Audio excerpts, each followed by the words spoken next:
work through everyone and see who's left. Okay, so we'll get going then. So welcome back everyone to our ongoing quest to build a culture of empathy. Hello, we're recording this call for educational and promotional purposes, just so you're aware, Maria, you're eating on camera. For posterity. So we're just going to start first of all with a short round of check-ins. So we want to take up to 30 seconds each to share any comments or questions from the last session, or any learnings from your empathy buddy call, or any short report from facilitating any circles that you've had this week. So I'll call on people and we'll just start to go around, and maybe people arriving as we're going around as well. So I'll do my best to catch everyone. So Leslie, would you like to check in first? Sure. I'm going to go with breadth rather than depth here. It was full of empathy circles this week, which was fabulous. I connected with my buddy, Sam. I had a lovely connection with Michelle during the course of the week.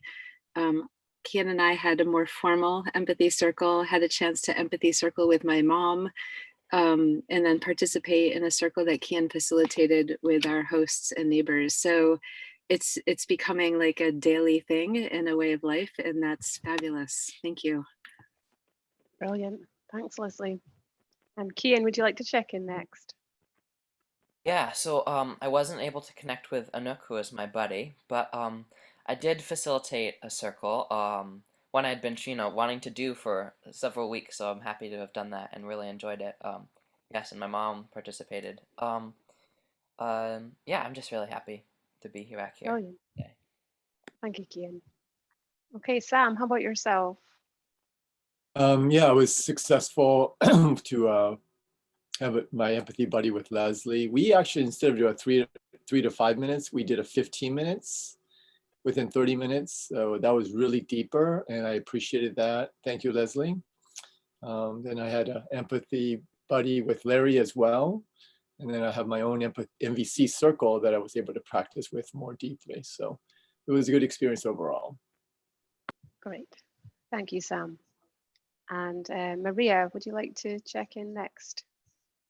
Sure. I had a great buddy call with Bill, and we did an empathy circle, but then we just started talking to each other about his Empathy at Schools initiative, and just started like brainstorming some ideas together about how we can have more traction in schools and with teachers to embrace an empathy circle, with maybe Trojan horsing the idea of not calling it an empathy circle, but telling them that it's about helping the kids embrace active listening. And that might be an easier pill, a more actionable pill for them to swallow, to understand what it is. And we know that the real medicine is actually that they're going to develop their empathy. So it was a really great conversation, and I really appreciated getting to know Bill a little bit better. Hi, Bill. Hi. Brilliant. Thanks, Maria. Okay, so let's next go around the trainees. So Larry, would you like to go next? Yeah, I did have some empathy circles and a buddy call with Sam, and I'm just loving this NVC empathy circles. And it's an amazing process.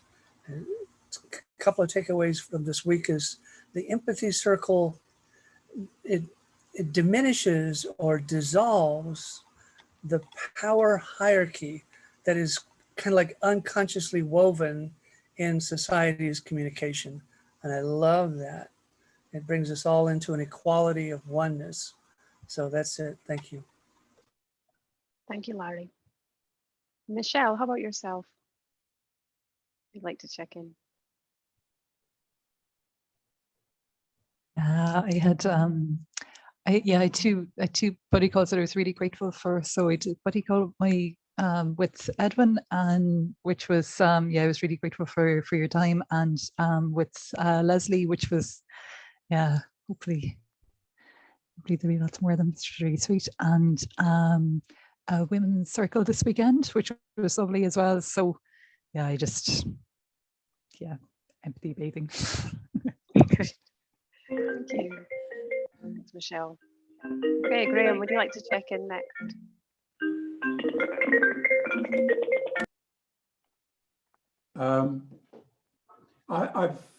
I'm happy to be here. I've had a good week, and I was just thinking that maybe I didn't open my emails, or let's say for sure, certain emails I didn't open, but I didn't have an empathy buddy call from our groups here. Not that I remember anyway, but I've had empathy sessions pretty much one every day, and I'm really, really enjoying and benefiting from them. And on Monday, I was in one, not in the same breakout room as Larry, but I was in a breakout room, and I was facilitating it. And I was modeling the listening, and I had a new person who'd never been in an empathy circle before as the speaker, and I kind of lost complete control, and the experience kind of went downhill, and so it was a very valuable experience. Interesting and challenging. But anyway, that's my takeaway for the week. And I look forward to what's happening today. Thank you. Great, thank you, Graham. And Celine, would you like to go next? Sure.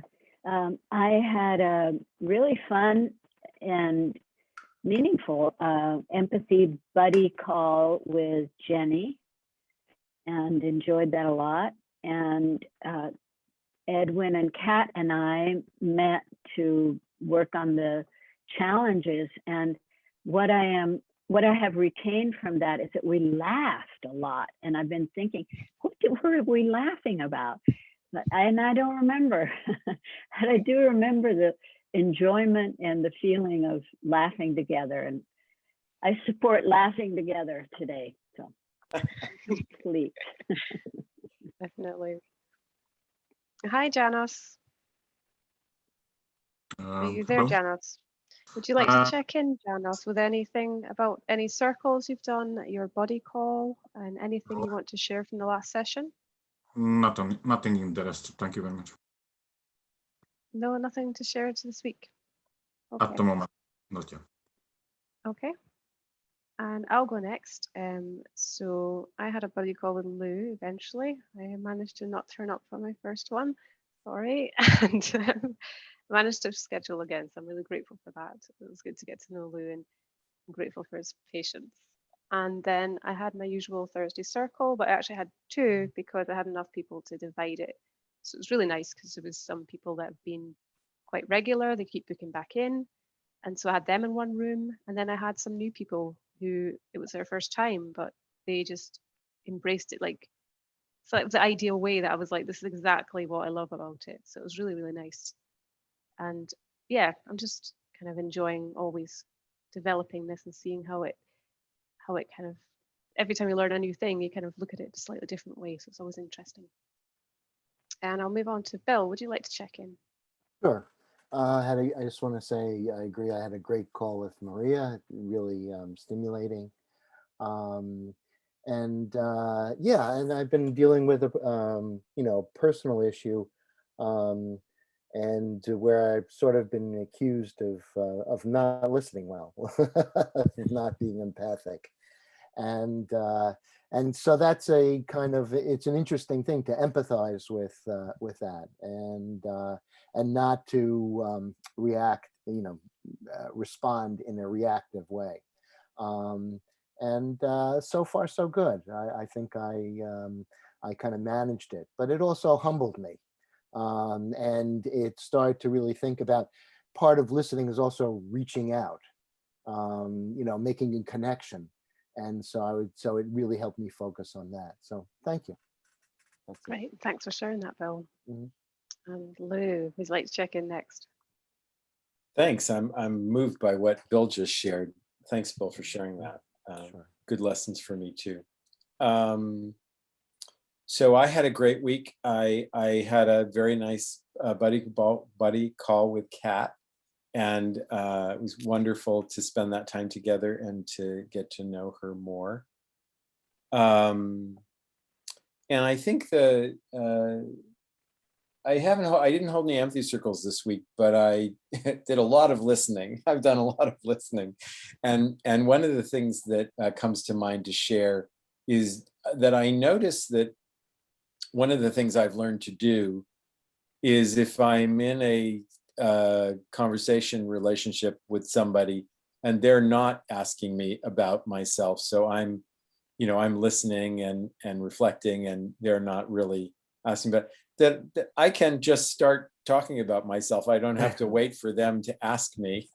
I used to get angry, like, well, why aren't they asking me about me? But then at one point I realized, well, I can just say, I can just start talking about myself, or ask for some time to talk about what I would like to talk about.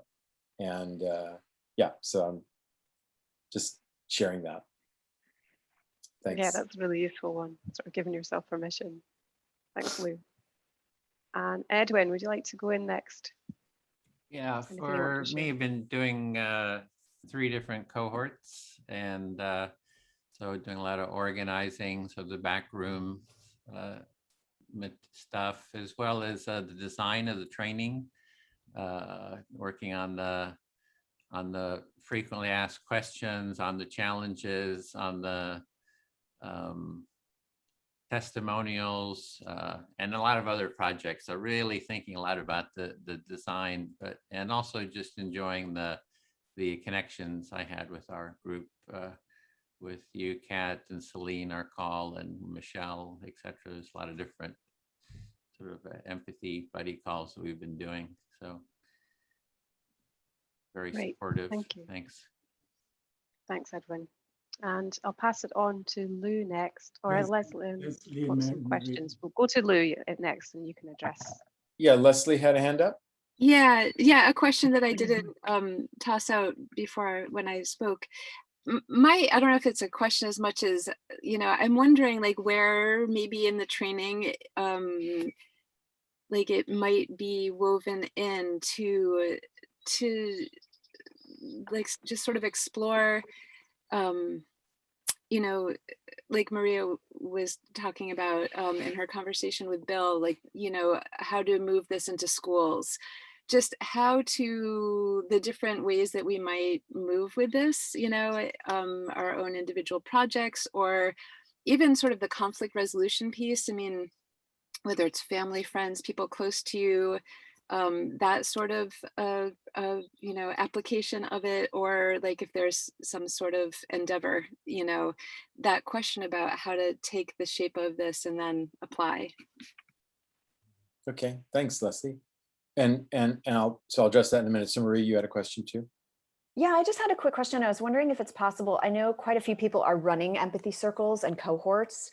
Is there a way, sorry, Edwin, is there a way that we can find out when those are and possibly be part of them or observers, just to see how different people are running them based on different topic areas? I think that's where I struggle of like, what kind of topic areas would work well. And it would be great to maybe, see if the facilitator wants to invite other people to them, if there's almost like a list we can have of like, this is everybody in the cohort and here's the ongoing weekly empathy circles they're running, and let the facilitator know if you can join. I don't know if anyone's interested in that. So yeah, so there are a couple of things I would say about that. So one is there is an Empathy Circle facilitators email distribution list. And I don't know at what point people get added to that list. Edwin, do you, are all these people on it now? I think everyone is. I usually try to add people at the cohort. So you could certainly, so anyone who's running a circle and wanted others to participate could post information to that list. And any facilitator who's looking for opportunities to co-facilitate or be part of, they could post to that list. I also think so. It's only through Facebook, Edwin? No, it's an email distribution list. Edwin just posted a Facebook link. Okay. Yeah, there's different ways. There's the Facebook, which is a list of some cafes. There's a lot of circles, but people do them sort of privately.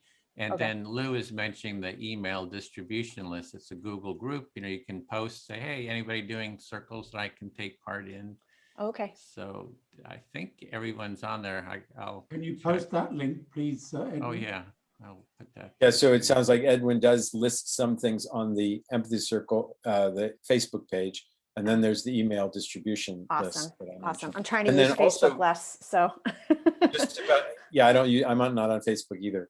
So, and about topics, you mentioned something about topics. So there is a project that I think two facilitators started of gathering lists of topics that people have used. And so if you're looking for a place to find topics, that's something you could look at. And then going back to, I want to go back to Leslie's question about how to bring empathy circles into various kinds of environments.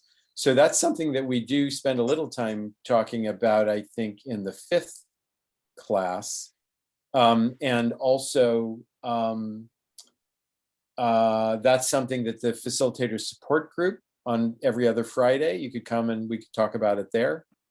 And yeah, and yeah, the question of like, how do you adapt language? How do you frame it? How do you bring it in so that people, it all depends on the group. And, you know, the kind of discussion that Maria and Bill were saying about what do we call it if we're bringing it into schools, you know, every group that you bring it into, that you want to understand something about the culture of that group and how the practice might appeal to them, what benefits it might have for them, and what language to use to describe it. Anyone else have something to add to that? I would like to just suggest keep it with the email group. As my personal experience, I had a little difficult to manage the answer. So I asked everyone to come to the Facebook group, but after get inactive. So I think to stay better if everyone stay in an email group. That's somehow much better work, my experience. Thank you. All right, so then let me make a transition. Was there someone else that had a question? So I thought I interrupted someone that had another question. Yeah, Leslie. I'm just wanting to check in the facilitator support group. It's every other. Is it this coming or? No, yes, I think it is this coming Friday, the 14th, at 12:30 p.m. Pacific time. Great, thanks. And it's not in this room. It's in one of my Zoom rooms, and the link is in the link to that room is on the Facebook page. Okay, so let's transition to the questions. So now I'm going to answer some of the questions that were posted in the feedback from the last session. So there was a question about what if someone in the circle continually interrupts the speaker asking questions or keeps asking questions, and they're kind of taking up a lot of time? Or what if there's someone who refuses to reflect, like they don't want to be a reflector? And I would say these are really two different problems. And I would say that someone that continues to interrupt and take up the time of the circle, if they're not really like if I can't really answer what their objections are, you know, and they just keep interrupting, I would say something like, you know, I'm spending a lot of time talking with you about this, and if you're not really enjoying this, then maybe you want to step out for now of the circle, and we can have a meeting later to talk about what your issues are. But I don't want to take up, I want to make sure that we respect everyone's time who came to participate in the circle by letting the circle happen and letting people participate in it. And if it's not working for you, that's fine. But then either just, you know, stick with it for now, or if you want to step out, that's fine. That's how I would handle that. Any other trainers want to add anything to that? Okay. And then as far as someone who who doesn't want to be a reflector, I think as a facilitator, I make an assessment of whether they are saying they don't want to reflect because they don't feel ready or they don't feel capable of doing that in the moment. And if that's true, then I would allow that. I'd ask someone to pick someone else as a reflector. I'd ask the speaker to. If I get the sense that the person doesn't want to reflect because they don't think they should have to, or, it's, beneath them or something like that, then I would say, well, no, everyone, if you participate in the circle, you both participate as a listener and reflector, and that's something you need to do, I wouldn't press it too hard. And certainly the first time someone says like, well, I don't want to, I might ask them a few questions about it. Like, is it because you don't think you can, or you don't feel ready to? And if that's the case, I would certainly let the circle go around, and, they may want to see what it looks like to have things reflected. But yeah, that's not something I would not allow someone to stay in the circle forever and not be a reflector, because that's part of participating. Any other trainers have something they want to add to that? Yeah, I would bring in some of the values like mutuality. Yes, thank you, Celine. Yeah, I would say in a response to any problem in the circle, one of the things that I try to include is why we do it the way we do, and the values and the benefits of doing that. I try to include something about the values and the benefits, because that helps the person understand like why they're being asked to do it a certain way. Okay. Next question was about timekeeping. The kind of the difficulty of keeping track of time as a facilitator while you're also paying attention to everything else that's going on in the circle. And my main advice about that is I use a device for timekeeping that has an auditory signal.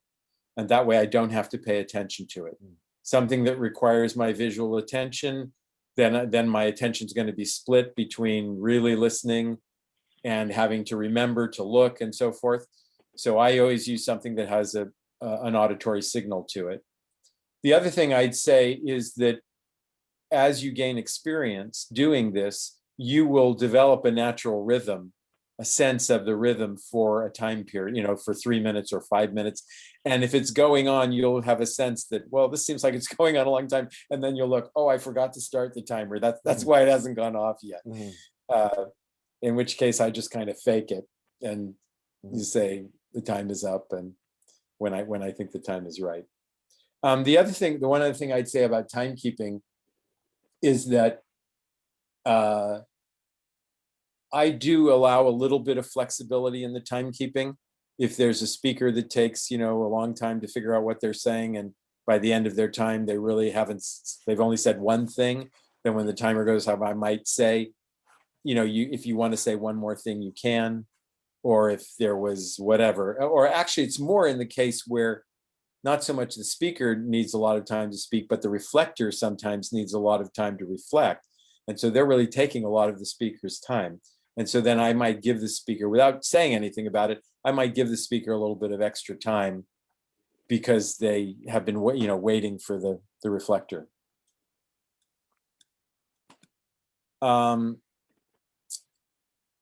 Next question was about, how will I get people to sign up to come to an empathy circle?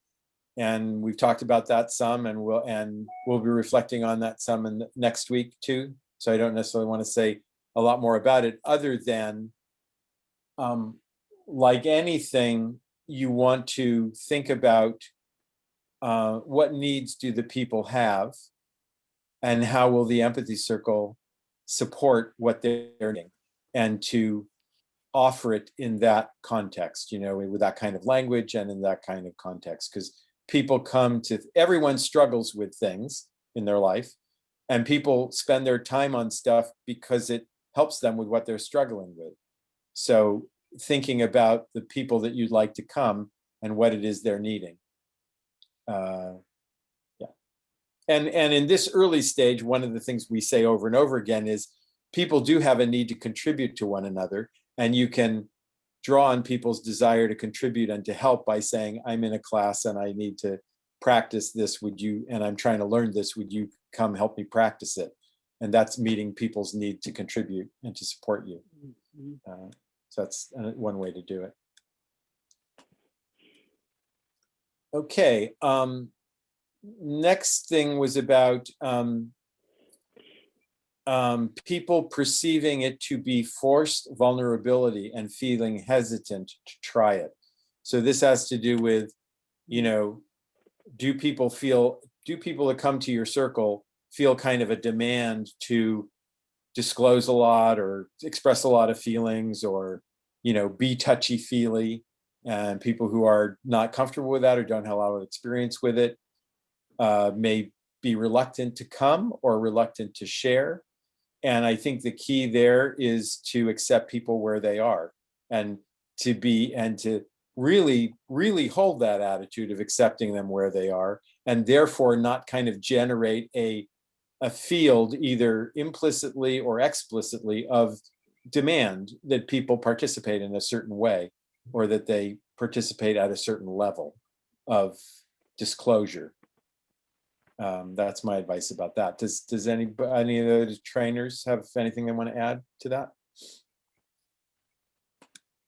Yeah, sounds good. Okay. And we are at 10:30, so I'm going to stop there. So thanks, everyone. Thanks for your questions. And I'm handing it to Celine. Okay.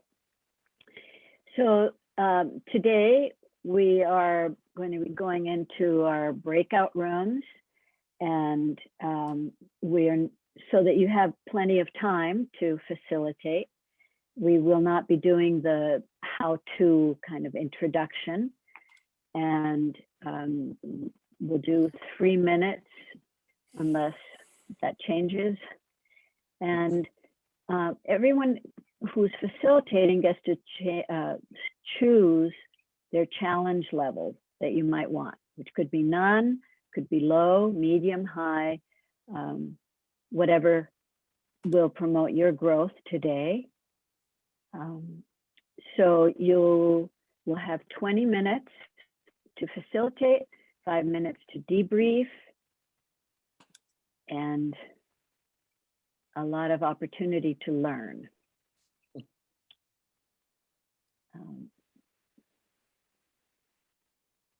That's what we're going to do. Okay, I posted it in into the chat, what Celine just mentioned, that as facilitator, you get to set the topic, and there's a little bit about the challenge levels. And a lot of people didn't show up today, so we're having 3 groups. And the first one will be with Larry, Michelle, and Celine. You'll be co-facilitating. We have Leslie and Mina in that, so they'll be the participants. So Michelle, if you could be the main facilitator in that group. And then the next one is with Lou and Graham, with Graham facilitating, Lou supporting, and Janos and Sam are in that. And I'll be in that one. That'll be the men's group. We're having a men's group here. So, and then the third one will be Bill, Kat, Kian, and Maria, with Kat facilitating and Bill. So you'll actually have a lot more time than the 20 minutes, because there's just 2 participants. Will have a lot more time to facilitate. And then we're going for an hour and a half. Is the topic open, or? Yeah, the topic is open, that you as the facilitator can select the topic and set the topic that you're facilitating around. And I think, let me double check, nobody else. Yeah, that's it. Okay, so we're set to go. And we have a question from Maria about in the chat. Is only the facilitator. It was a question about whether only facilitators were going to be offering the challenges, and the answer to that is yes. Yes. Actually, probably only one person will be. Yeah, the main facilitator will offer. Or their designated. Or the designated, yeah, the designated challenger. Here we go. Okay. Yeah. So there's your into your rooms. And Graham and Lou will stay here in a men's Okay. group. Got it.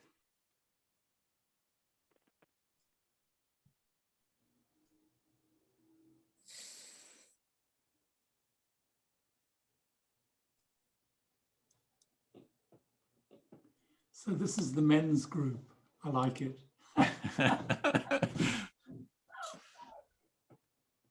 Yeah, you're assuming we all identify as male. Oh yes, there's a big assumption. Yeah. So I then am the facilitator, and may I ask you a question, Edwin? Are you observing, or do you want to participate? I'm a participant. I mean, I'll take part in the circle. Yeah, you're facilitating, Lou's backing you up. I'll just be a participant. Great. And this is if somebody drops out of another circle because they lose connection, they come back through this weight room. So I send them, just if you see somebody pop in, I send them into their room that they might have dropped out of. That sounds good, Edwin. Thank you. And Lou is our designated challenger. And my facilitation will really be just kind of framing the big the amount of time that Janos and Sam will actually facilitate. And yes, Janos. Sorry, Graham, I would like to give my time for Sam because I don't would like to be facilitator. I'm not feeling that I'm good for that. So that's why I promise I practice here. So that's why I'm one of the teams to make but I give my time for Sam for more experience. And how do you feel about that, Sam? Sure, I mean, that's fine. So what I'm hearing, Jenna, is you want to be a participant though? I'm just one of the members who's on the Friday who's just come from the street. I'm listen, speak or anything. So not as a facilitator. Right, so you want to be a participant, okay. Yeah, I'm good with what I can help. If I already promised when I start, I make a mistake. Yeah, Graham, I'm fine with that. Good. So can I summarize then? We only have one trainee facilitator, and that will be Sam. So in other words, the whole session is yours. Yes, Lou, what would you like to add? So I have a suggestion, which is that Sam could do it the whole time, or another way to do it would be that you could take a turn, Graham, or another way could be that I could take a turn, and people could throw things at me, throw challenges at me, and it would be a chance to see a experienced facilitator responding to challenges. So those are two other options that I could think of that might that the group might find useful. Okay, so I find that the latter one very interesting, and that gives us all kind of equal participation. So we are going to go for what is now roughly an hour and 20 minutes, Edwin, until what is, I think, 12 o'clock PT. Mm-hmm. Okay, then I will be a trainee facilitator, Sam will be a trainee facilitator, and Lou will be a trainee facilitator, and I'll really just act to try to divide the time equally, which if I think about it, we've got something like 50 minutes divided by 3, which is just less than 20 minutes apiece. And we could then at the end of each facilitator, we could actually do some harvesting, and then we'll close off on the hour. Right. And who would like to start? Can I make a comment? So I just want to say, so I want to suggest that you and Sam take your turns, and then we see how much time there is left for me, if there's time for me to take a turn. Because I think I think that would be, That sounds good. Okay. That would then take us, yes, okay.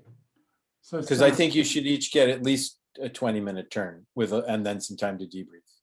yeah, that's kind of what I'm calculating. 25 minutes total, with 20 minutes facilitating and then 5 minutes resume time. So, Sam, would you like to go, or would you like me to go? I can go. Okay. All right. So let's see. How about if I be this speaker? I'll be the listener, and Lou, would you be the speaker? Sure. And We're and gonna do you want 3 minutes each? Okay. Yeah. Okay. Yeah. And do you want challenges, Sam? Yeah, I would like. We'll do a 2 or a 3, between a 2 and a 3. Okay. All right. Okay, so you're asking me to be the speaker. So what? Hold on. Graham, do you Go have a ahead. question before we begin? No, it's good. I was mistaking my role. So carry on, Sam. I beg your pardon. Okay, and anyone can call a timeout while we're doing this if they want to ask a question or if things are getting difficult or whatever. Okay. What's the topic, Sam? Let's see. I think I'm gonna keep the topic open. So whatever comes up, whatever's alive in you at the moment, that way we can focus on more of the process. Okay.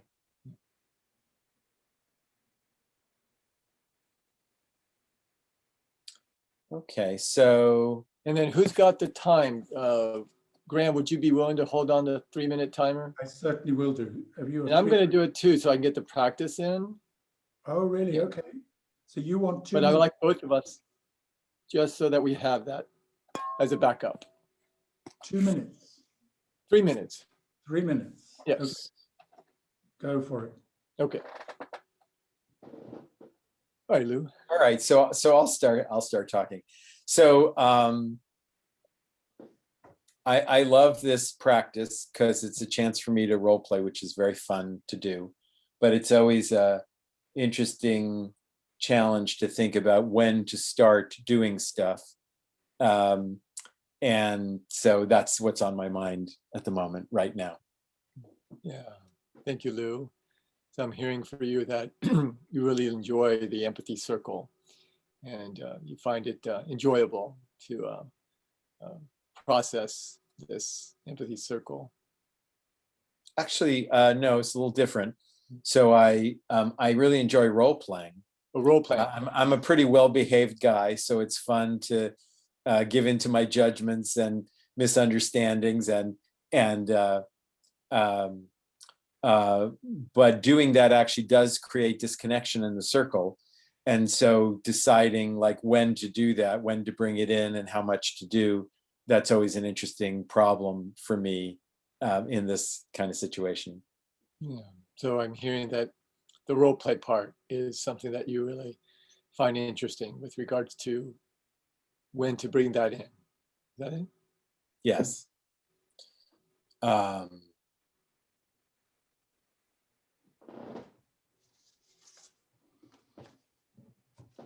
Yeah, and I'm also I think this is the first time I've been in circle with you, and so I'm interested in learning more about you and experiencing you. I've enjoyed you in the larger circles, but I've also been curious about you. So I'm hearing you're a little bit curious about me in the smaller circle, as you experience enjoyment in the bigger circle with me. Yeah. Okay. And looking forward to learning more about you. Looking forward to learning more. Mm-hmm. Yeah.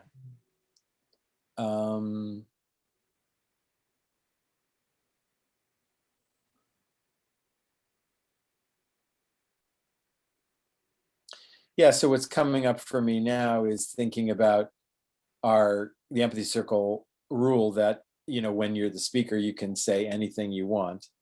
And the number of discussions we've had about that is about whether that's actually really true. You know, can a participant really say anything they want, or are there limits to that? And I think that's an interesting topic. Yeah, so I'm hearing you're curious about being a speaker without the topic in hand, if that is, how did you phrase it? And how that speaker could actually be able to be authentic and honest in the moment? Is that it? Actually, it's more, if we say that the rule is you can say anything you want, and that means the speaker really could say anything, something very judgmental, something racist, something, really awful. Is that okay? Or are there limits to that? And I see my time, so I'll stop there. Yeah, so you're really concerned about if there is no topic, if somebody says something, if the speaker says something out of line, racist, how that might go well. Yeah, and it's not related to the topic per se, but just how a person is expressing themselves. Right, and how they might express themselves. You're concerned about that. Yeah, thank you. I'm a speaker's present. Yeah. Thanks, I feel heard. Yeah. All right, maybe we can use the 3. I mean, I didn't have any challenges this time, so maybe. Yeah, I decided not to do anything yet. Okay. Don't worry, you have 20 minutes, so I'll be coming in. All right.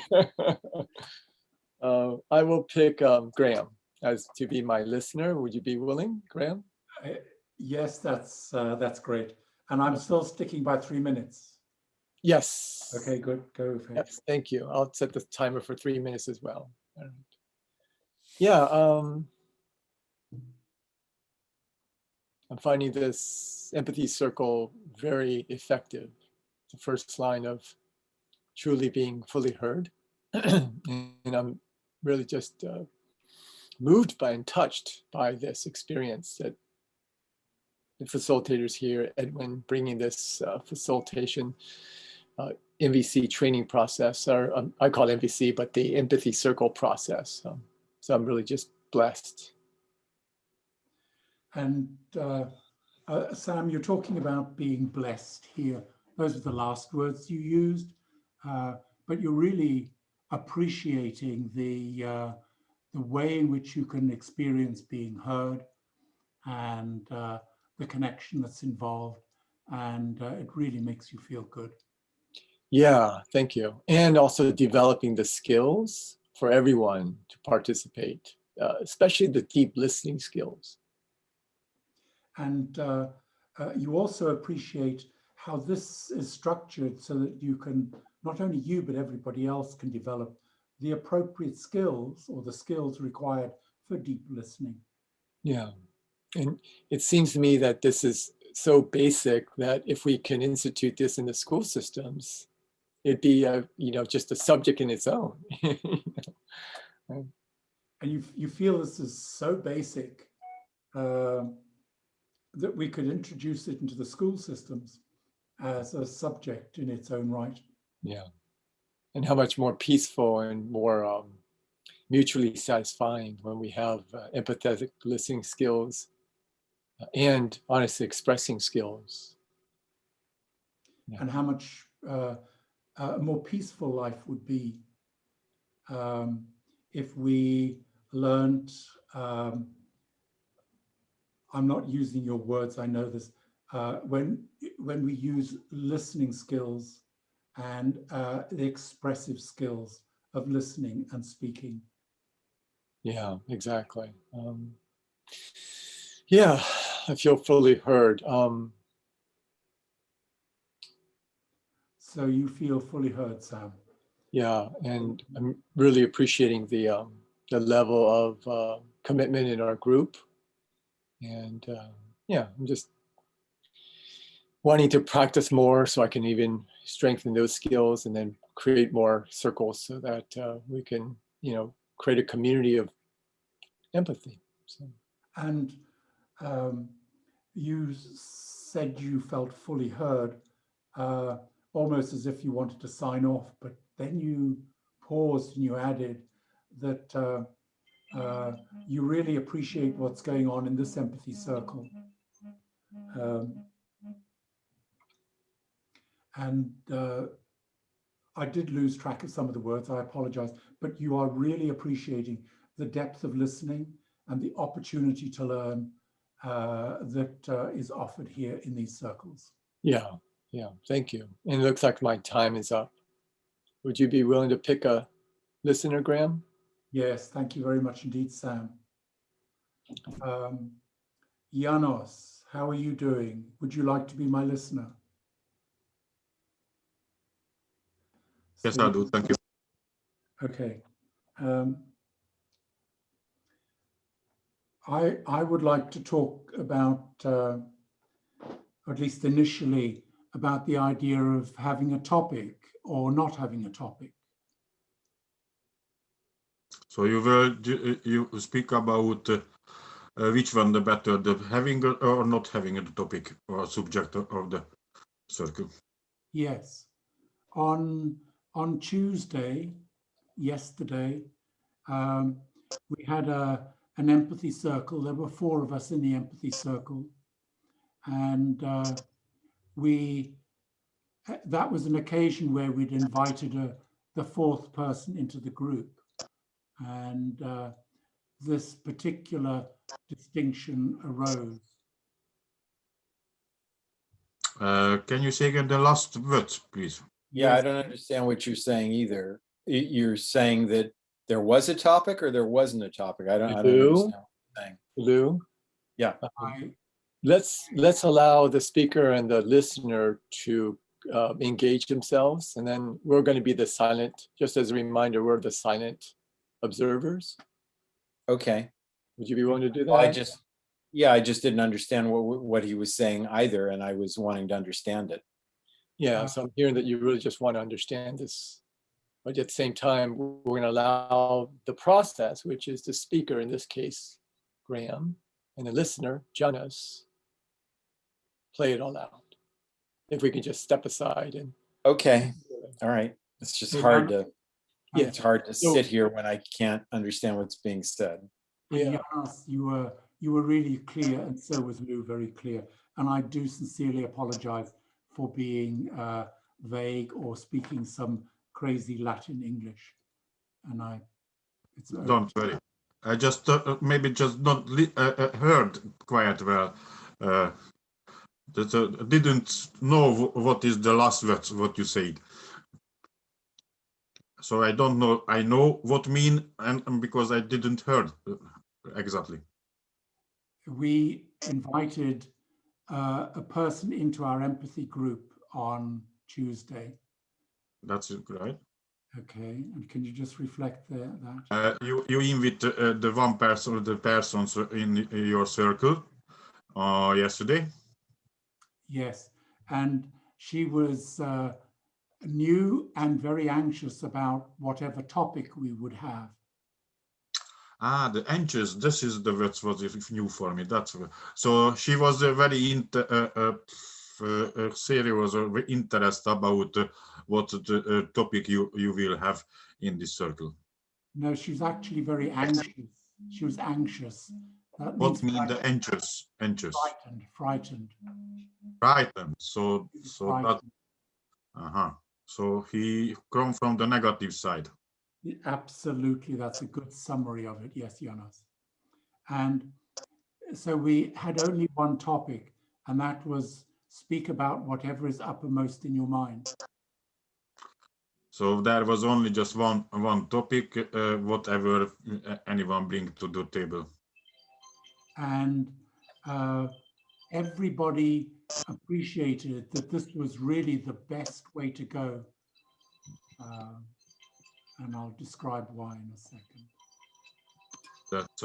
That everyone was satisfied with this method because they think this is the best for everyone. And if I could just close off, and that is because everybody could talk about their feelings rather than being intellectual about certain things. So this way, everyone can be open up and they can speak out their feeling for others, and that's help for on the persons as well, not just the team, and not close into the one of the topics or subject. And thank you, Jonas. I feel fully heard, and I really appreciate what you've done. Thank you, Jonas. Thank you. And Graham, you should know that there's a list of topics on the website. I think Edwin has one, and so that if you're looking for topics, that's a good place to find them. Thank you, Lou. I'll have a look. Yes. Yeah, you should go look there. Yeah, I will. I try help for Sam, so I invited conversation Lou, so he can't be the bad boy in this time. So Graham, if you want to be the challenger in this case, since Lou's going to be the listener to Janice being the speaker, would that be okay with you, Graham? Yes, that's fine. All right. Broke the circle. Sorry. No. So Janos, can I actually ask that you go to Edwin?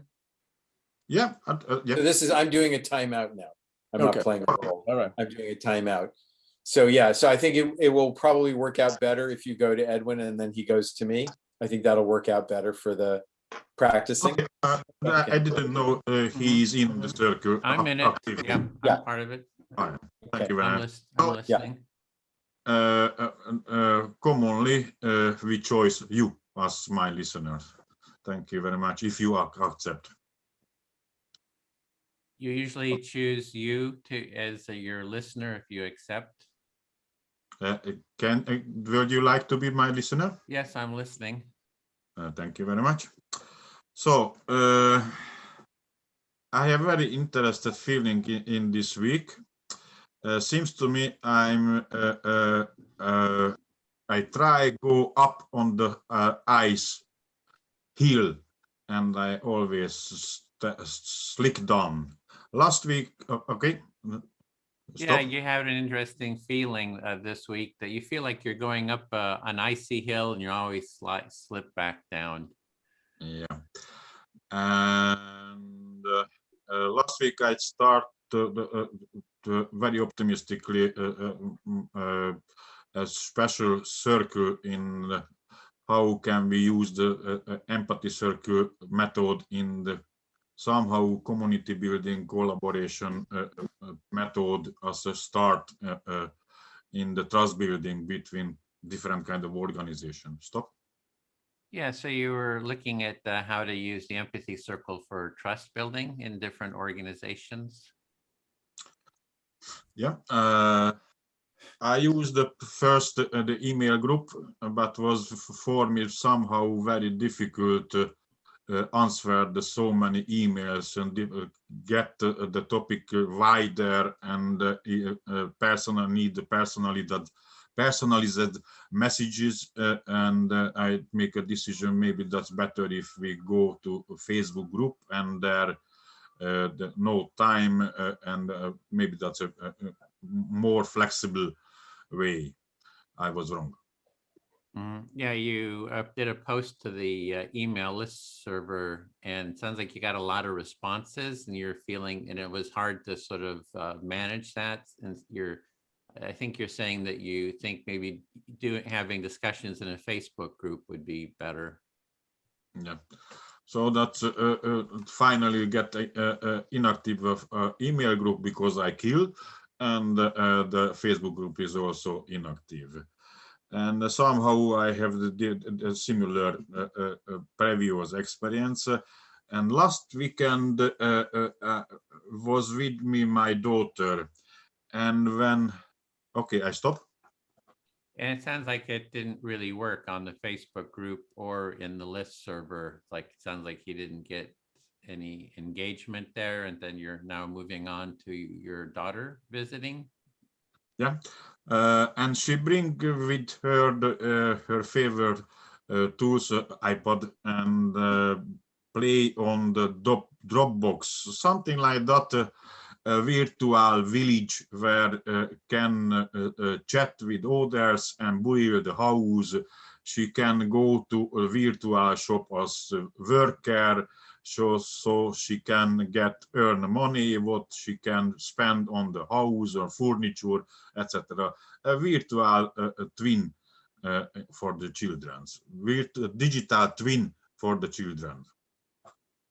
I'm sure I understand, but it's like your daughter had some kind of a game on the computer where you create like a virtual world, and you can Yes. go shopping and do all kinds of stuff in this virtual world. Yes, and I heard she try build or make connection with others, but somehow she's struggling. Didn't find if she want to start something, she hardly find how can find followers or partners or something like that. And there I see the similar between us. And I scare about as I stop.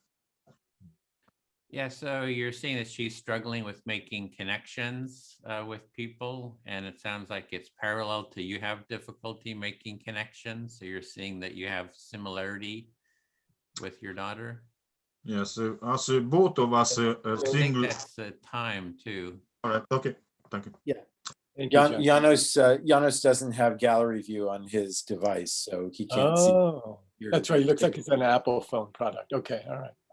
That's Sorry. Thank you for that distinction. Yeah. anyway.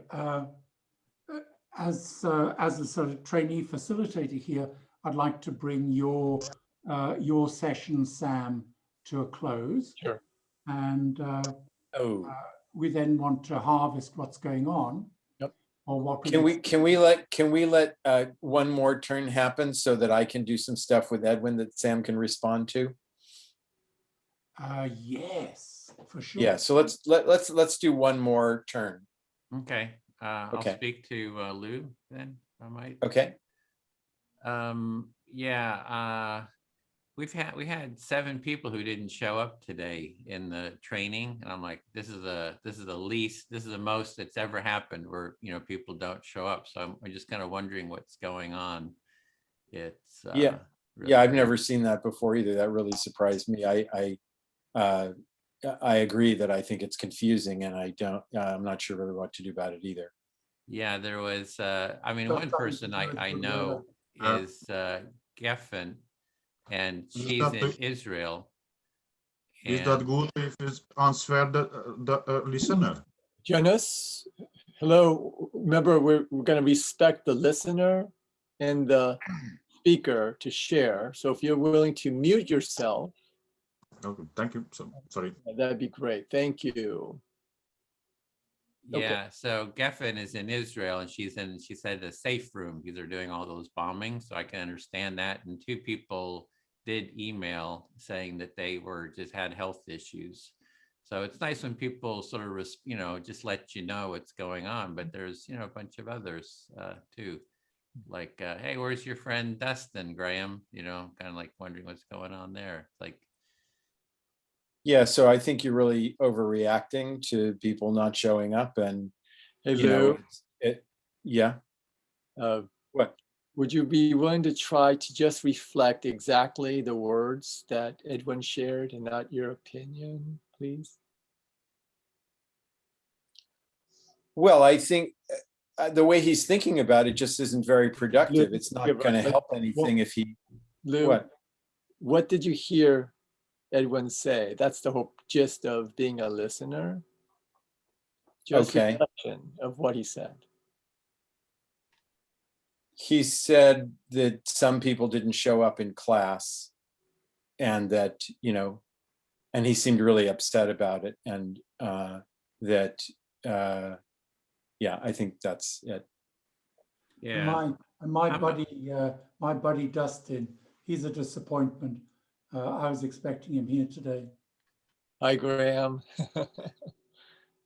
Would you allow Lou and Edwin to be the speaker and listener, and if we put ourselves on mute? that way. Yeah. The Thanks. let's David finish. actually Thanks. asked me a question. What about your buddy Graham? Yeah, I am wondering about your buddy Dustin.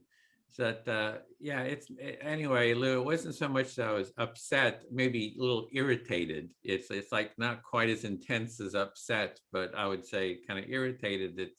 It's like there's sort of a level of commitment when people signed up. They committed to a certain 5 sessions that was asked, can you make it? I can understand if people are like sick or something and they're like sending an email, checking in, really appreciate, feel like, my time, my effort is sort of respected. But then the people who just don't show up, I mean, I'm kind of like wondering, what is it about making a commitment that they don't get? So. Yeah, so if I understand, you're saying that, some people are just irresponsible and don't follow their commitments and don't say what they're going to do. And you really don't want those people involved. And you're wondering how to find people who, are more committed and will show up more regularly.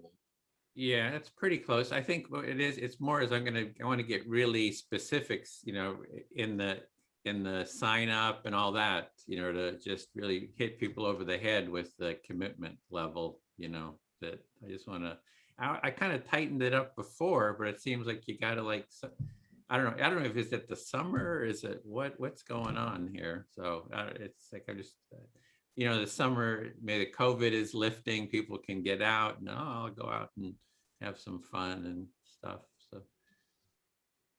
Yeah, so you're just feeling really inadequate and like lost and don't really know how to cope with what's happening, and you're really at your wit's end. Yeah, not quite at wit's end. It's like I have some ideas to address the problem. I have some curiosity on one hand, and then some ideas for addressing it, looking for more ideas to, address the issue. Yeah, so you're pretty much ready to give up, just about, sounds like. Yeah, not quite. I have ideas for addressing the problem. I'll start there. So if I can, would you like to reflect to complete the circle then, please, Lou? Yeah, he just said the same thing again. Okay. Yeah, okay, I didn't feel heard. I may just say that, let me put it that way, Lou Swire. I did not feel heard there. Always. And my facilitator is not rescuing me, cleaning up this mess. He's leaving me to flounder. I was going to interrupt. Bonus feedback. It's been very, very interesting. So let's harvest what we've experienced. Sam, would you like to actually talk about what you've experienced, what you've learned, what you'd like to do differently, etc.? Yeah, and now I realize that when we're silent observers, the silent listeners, it would probably be best to mute in the beginning and just unmute the listener and the speaker. I think that would have been helpful. And then remind the silent listeners that we're just listening. I would probably put that in the very beginning.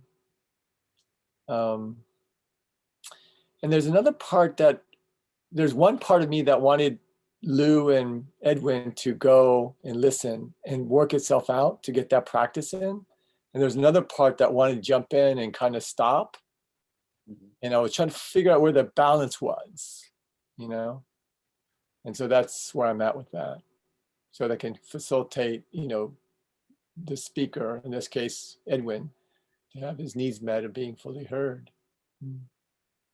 So that balancing act is the key experience that you've had. Yeah, right. Okay. Thank you, Sam.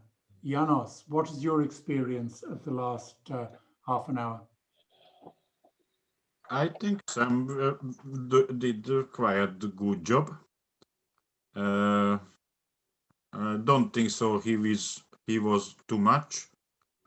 Sometimes once I felt he explain the situation a little bit longer than maybe the need, so that take longer time as the commenter or the distributor made.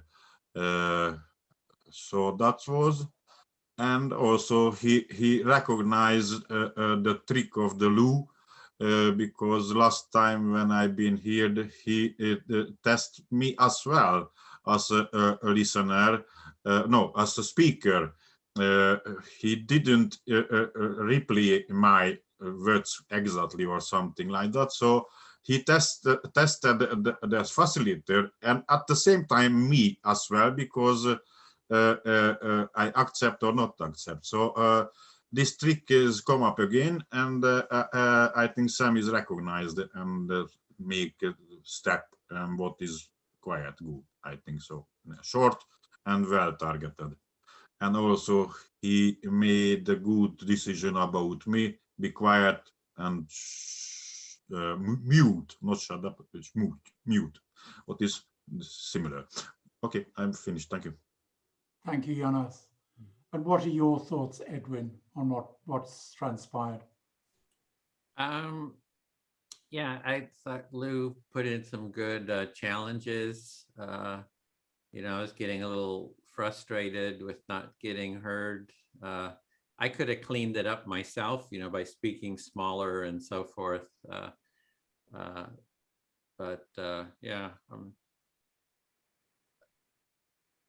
I don't have too much.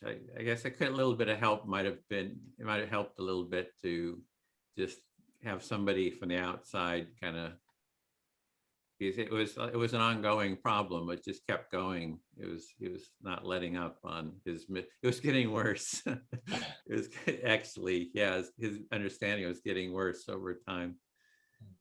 So a little bit of support. So I thought, oh, this is a little frustrating, but yeah, I can handle it too. But if I wasn't, you know, me, I'd probably somebody else. I'd get pretty upset, maybe. Yeah. And thank you, Edwin. And Lou, what's your resume of the situation? Yeah, so I thought, Sam, I thought you did a really good job of responding to pretty much everything that I did, particularly my interruptions kind of from the side. So you reminding me what my role is, and as a silent listener, and I thought actually your strategy of asking me to mute myself, that's a very good strategy. I had not thought about that before. As a way to respond to someone who can't stop interrupting, is to just ask them to mute themselves. And I think, and of course that works in the Zoom environment. It wouldn't work in a face-to-face room. But I also think the comment that you made though about like suggesting that at the beginning that the people who are not speaking mute themselves. I don't.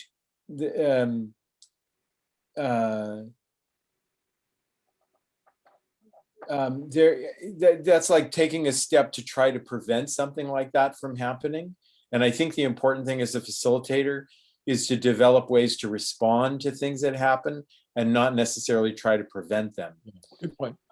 Yeah, and I think, although you know, that has it's you can do too much of that too. Like if you don't set any parameters or explain things to people, right, all hell's going to break loose. You don't want that to happen either. So everything is finding a balance, you know, of how many things to put in place to prevent things from happening, versus trying to put too many things in place and you wind up making, you know, lots of rules or constraining people. You wind up creating an environment where people feel constrained. Yeah. Gotcha. If you put too many.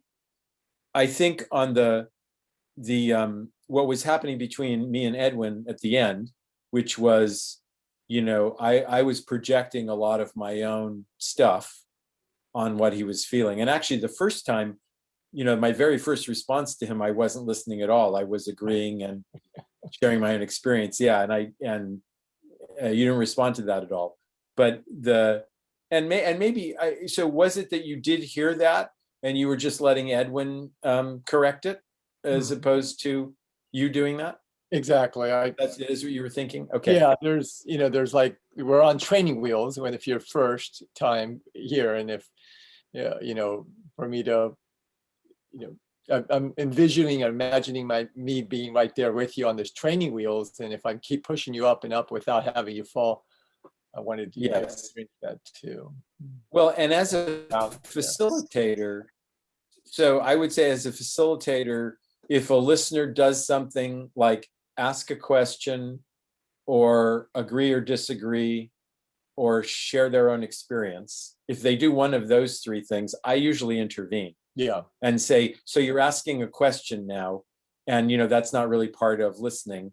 Your job is just reflect back. I don't expect the facilitator, the speaker, to correct the listener on kind of those 3 points. It's more like, I do expect them, if they're trying to reflect and they're not actually hearing the person, then I would expect the listener to, the speaker, to try to correct those. But the other ones, are a little bit more, they're pretty far off. Yeah. Thanks for that distinction. Yeah. And then on the subsequent responses where I'm kind of projecting my own judgments and I'm bringing a lot, he's not saying any of these things, but I'm adding a lot to it. Yes, there's a certain amount of seeing how the speaker corrects the listener. You want to let that happen. But I would say after the second or third miss, assuming that the speaker is getting frustrated, which they usually do. Yeah. That's when I would step in as a facilitator and say, so what I'm hearing is this, and try to offer what I think is being said, or try to name what the reflector is doing. So I was doing a kind of complex poor reflection, which is I was getting a piece of it, but I was also adding other stuff. Yeah. And so being able to name that, like saying, so you're getting part of it, but you're also adding these other things. Like you said that he felt like giving up. He didn't say anything about giving up. Right. And so that's where you're kind of missing it, and try to listen more to what the person's actually saying. That would be the guidance that I would give. So that was a lot. I didn't mean to say that much. I'm sorry if that was too much feedback. No, I was actually, I enjoyed the last part because that was a very good distinction between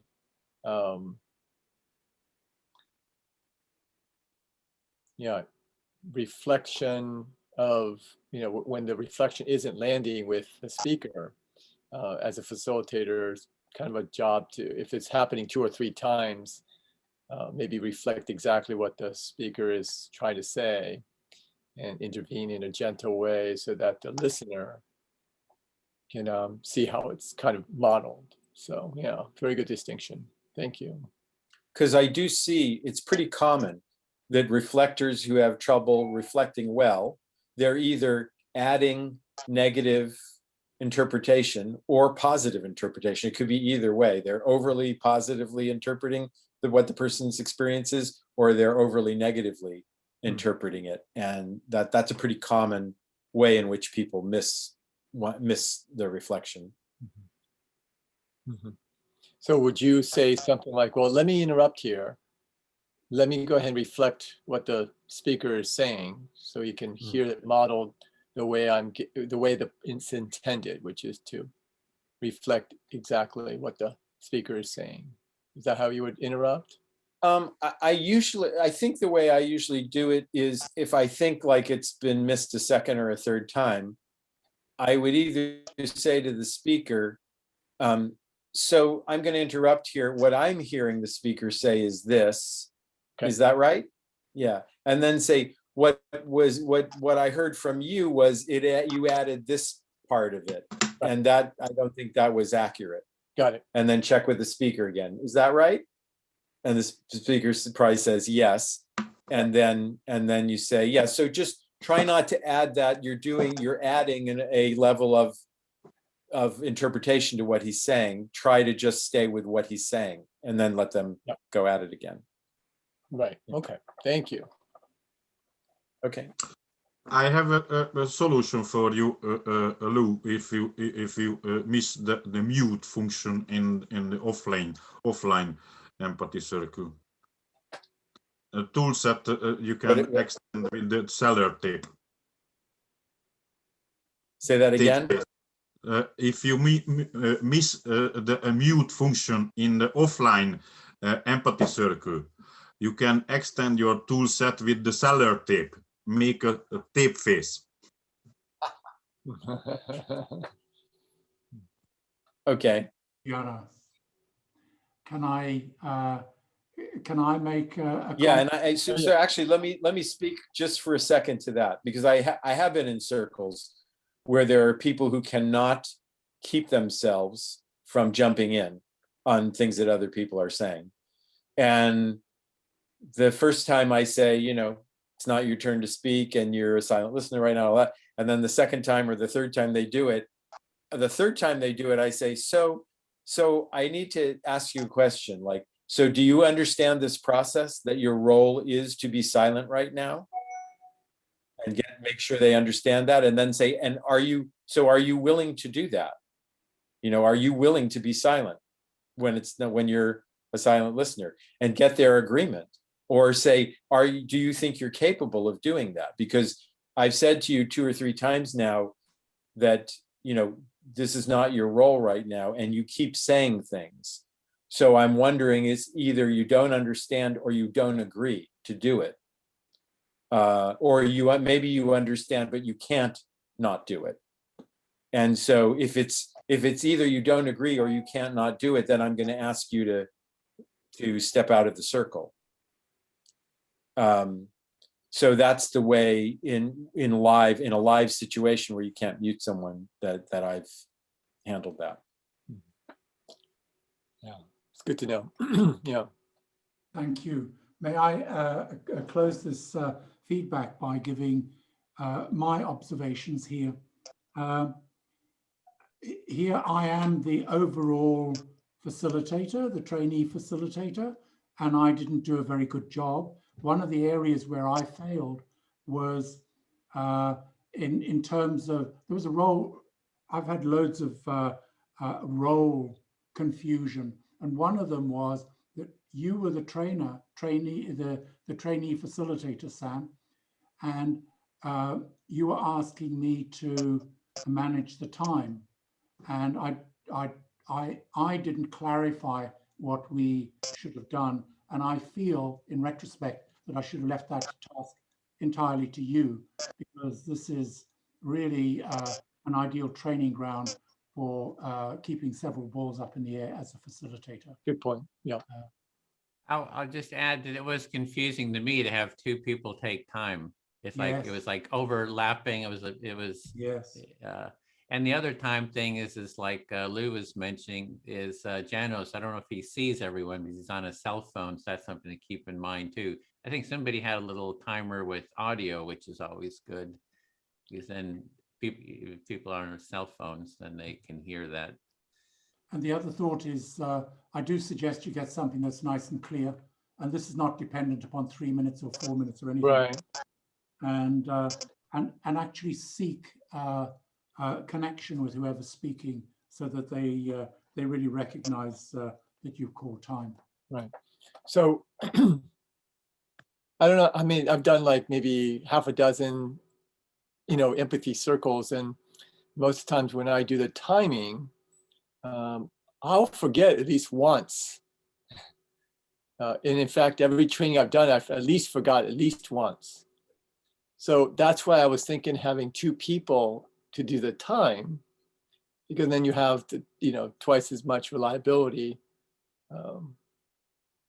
So my thing is, yes, that's perfect, but here we are in a training environment. Sure. And the other one is that when you're actually in a real life empathy circle and you're the facilitator, that's not the end of the world when you run over. So you don't have to be perfect in that sense.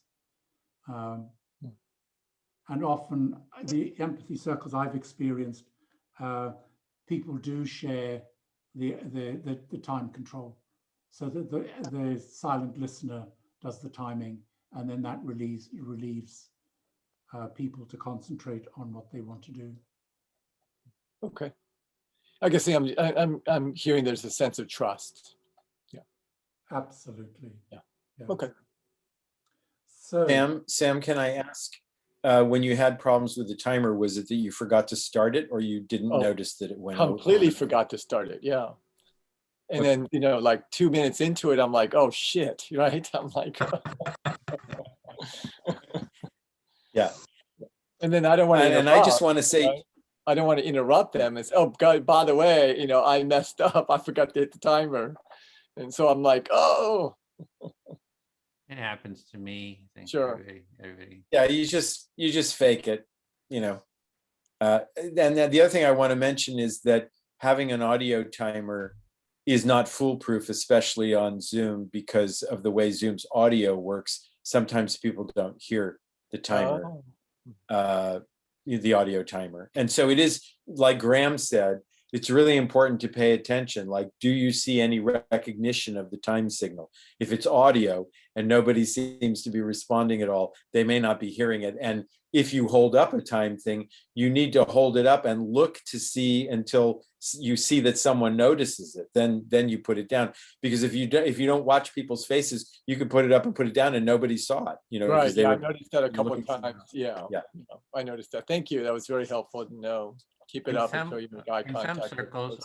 In some circles, they actually just indicate if you see that I've held it up. I've seen some people oh, have yeah, asked that's that before. good idea. Get a little nod, you know, that you've seen it. Yeah. Yeah. So very helpful. Thank you. I do have a question. I was just wondering, Janos, is there a reason you don't want to facilitate? Like, you can facilitate with no challenges, just have a simple circle that just set the topic and keep the time, and you know there'll be no challenges, there's no stress. Honestly, thank you very much. That's why I come back the second time. I want to push out myself from the comfort zone. But first of all, I saw my Hungarian YouTube video, and also I get the record from the Empathy Circle video. And I have to recognize I'm not a public speaker, so not a good speaker. So that means I can't be good in this kind of what is this rule, because that's I can't quite well as did today Sam, quite well and politely ask the renitents or bad boys or to please be quiet, because I don't have that vocabulary. So that's why I thinking was my idea. I try something do behind the stage and organize a team with the special propose what is also important. And but seems to me I failing with this. So it seems to me I have to give up as something like the flat organization, the community building or something like that, because I can't do. And this is what can I reflect back what I'm hearing? Just absolutely. So I'm hearing that you feel that it's difficult, it's challenging for you to facilitate if there's challenges, that because of your language, it's a bit of a struggle to be able to address any sort of challenges, and that also you're feeling maybe disappointed because you tried to start a group and it didn't take off around the flat organization topic. So those are sort of two things that you're sitting with. Yes, Sam, yes, you get the point. I saw the Empathy Circle is very simple to use, simple to learn, and really good, and very, very, when you go into and learn more, you get very rich experience. So you're seeing the benefit of the Empathy Circle, and you just see that the more you sort of do it, the more you learn. It's a rich experience. Yes, I saw and I felt and feel. That's why I want to somehow I see on the community building how important this part, the tools will be really good, but somehow I'm struggling to put there and start on that area somehow, because my field in the collaboration, how can I help and build the trust, turn off the competitions with in each other organization. So that I saw this empathy circle is very useful there. Mm-hmm. So you're saying the empathy circle is useful in the sort of that community building, flat hierarchy sort of process. Yes, yes. Can I just speak to you again? Is you can facilitate an empathy circle with no challenges. Just set the topic, keep the time, and go. You know, if you'd like to try it, I'm just. Can you reflect back what you're hearing? Just. I can start to make experience exercise without challenges. Just learn and how to facilitate the circle. Yes, I understand. Yeah. I got these options. Just maybe that's a good idea, because I thinking too fast in front of me. So this one I see the challenge, or if I have a challenge, I can't be perfect. That's why I didn't do the first step. What maybe that helped me be better in the challenge. Right. So you're saying that you're already imagining all these challenges and you're worrying about that instead of just starting without any challenges. So you're saying that maybe that would work for you. So that's true. Would you like to do that? Just set a topic and just set the topic. Not today. If next time, if but what I catch the time opportunity to speak with you. I will, and also I don't want to keep within the process. I've kind of taken the leadership here from Graham, so I'm feeling a little guilty here. But I did want to give a chance. Can I ask one question? Can I ask? How can we learn your process? Dealing with the organizations, the communication behind the stage, with the student, with the new one, so that's a secret also. The first step is doing, the first step is doing what we're doing here. I think before you take all those other steps, before you go way down the road, you know, organizational, it's like be here in the present and just do what we're doing here. So I think it's just being present and taking the little baby step, and the baby step is just, we're having a circle. Here's my topic. I'm keeping time. No challenges. Go. Yeah. Okay. All right. Thank you. And you could even use that topic. Like, how can I, what is your topic? You're wondering, you just set the topic. How can I bring the circles into community building, and then just open it up? Yeah. So you've already you just set the topic already. So I'm trying to bring you into facilitating. I'm gonna slide you into facilitation. Yeah. I didn't catch. Thank you.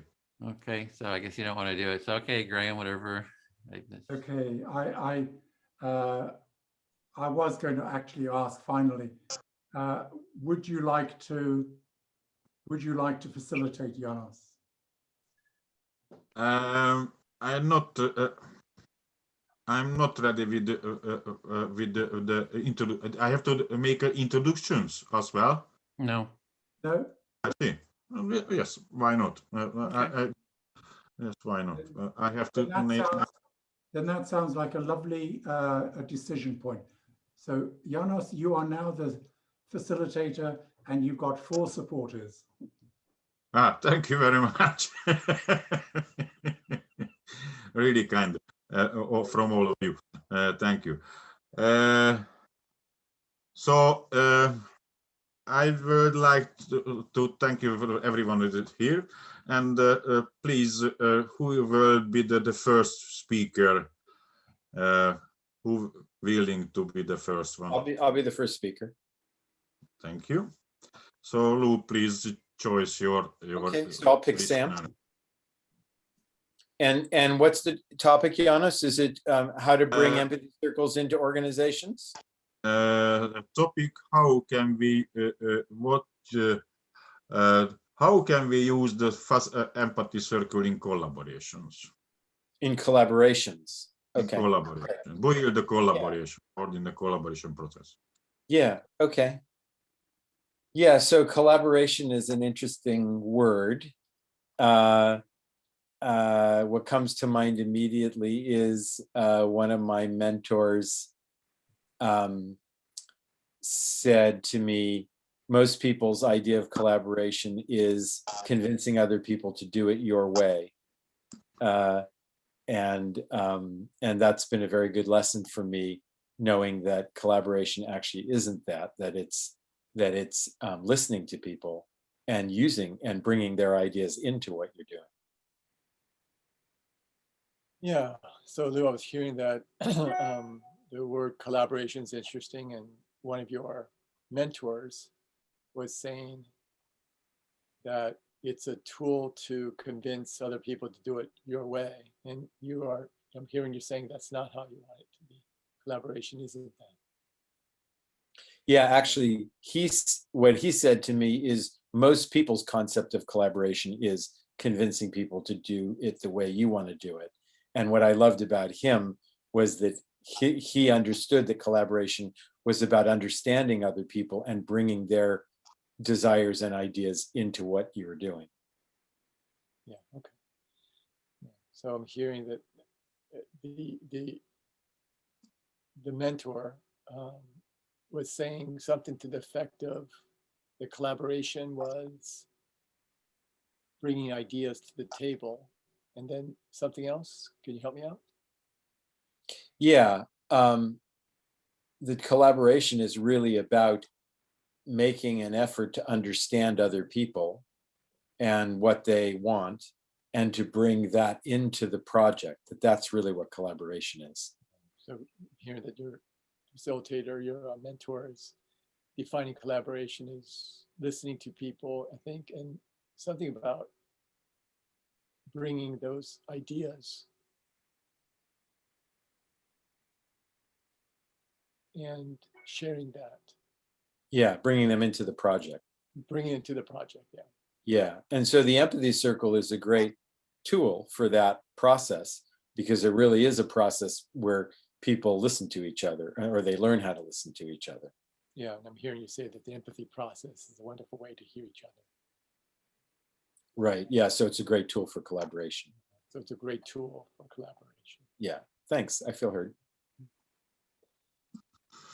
That's honestly, I forgot to start the time, but Louis was very helpful for me, and it seems to me you stopped in the right time. So,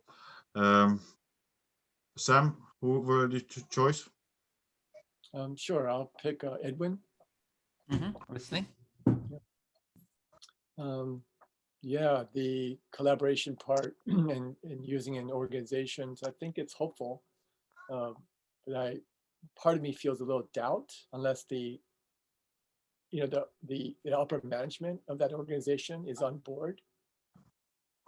Yes, you're feeling some doubt about the collaboration and using empathy circles, unless the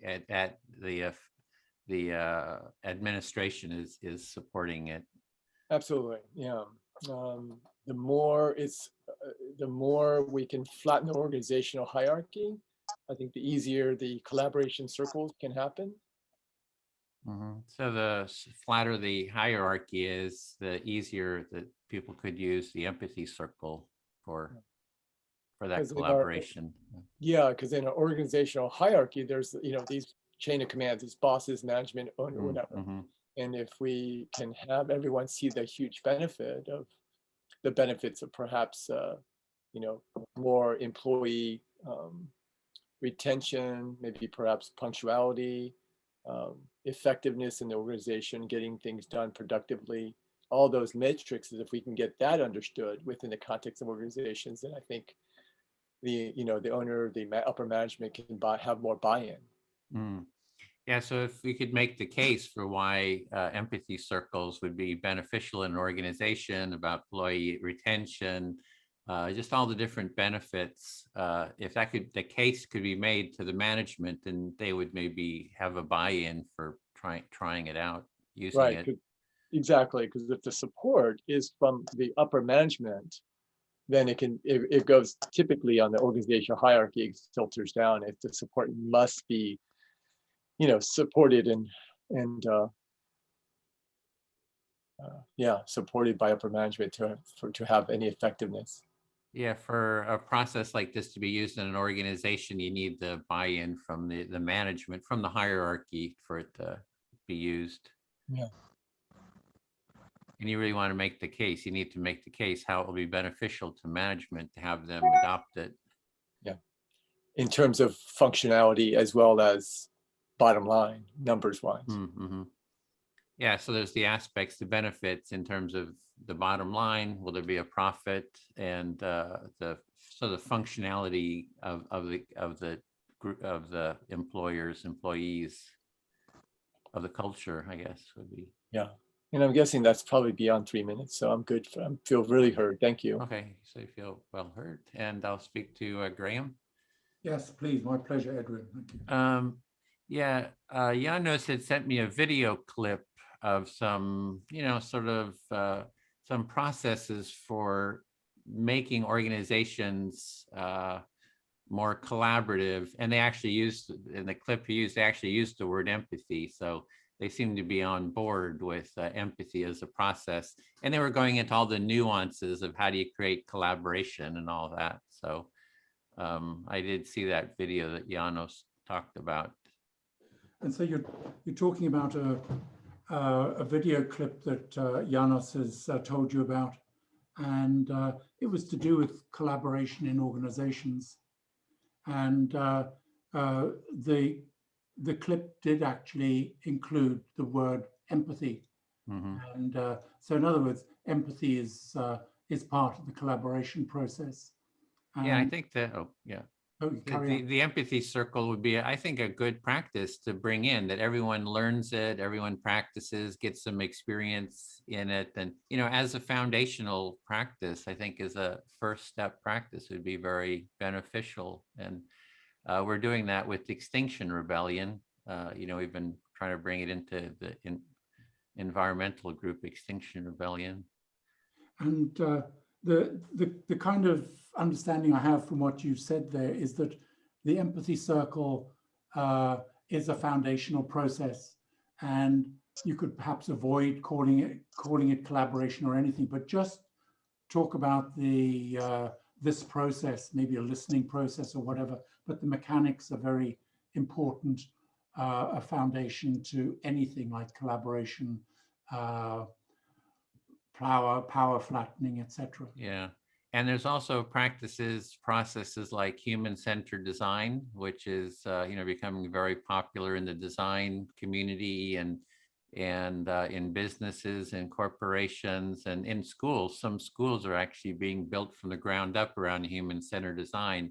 And the design process is, empathy, define, ideate, prototype, and test. Then you start iterating on the process. So empathy is core to that whole practice, which is sort of a creative, it's taking empathy into design and creativity and innovation. And you're talking about the empathic process being included in human-centered design, or rather you actually said that the other way, that human-centered design is essentially about an empathic process. Mm-hmm. And you talked about this being brought into schools, into industry, and yes, okay. So yeah, exactly. Yeah, I feel fully heard. Thanks. Thank you. And so sorry, I'm Lou. Would you like to be my listener, please? Yes, I'd like to. Thank you. And so at the end there, Edwin mentioned Extinction Rebellion. And I had an interesting experience in Extinction Rebellion on Monday. Yeah, so you heard Edwin mention Extinction Rebellion and kind of using empathy circles there, and you had an experience on Monday that you're wanting to share. Yes, and it also hinges on the concept of collaboration. And the point was that each person in the group, and we had 5 in the group, they either had an intense environmental interest and no social awareness interest, or the other way around.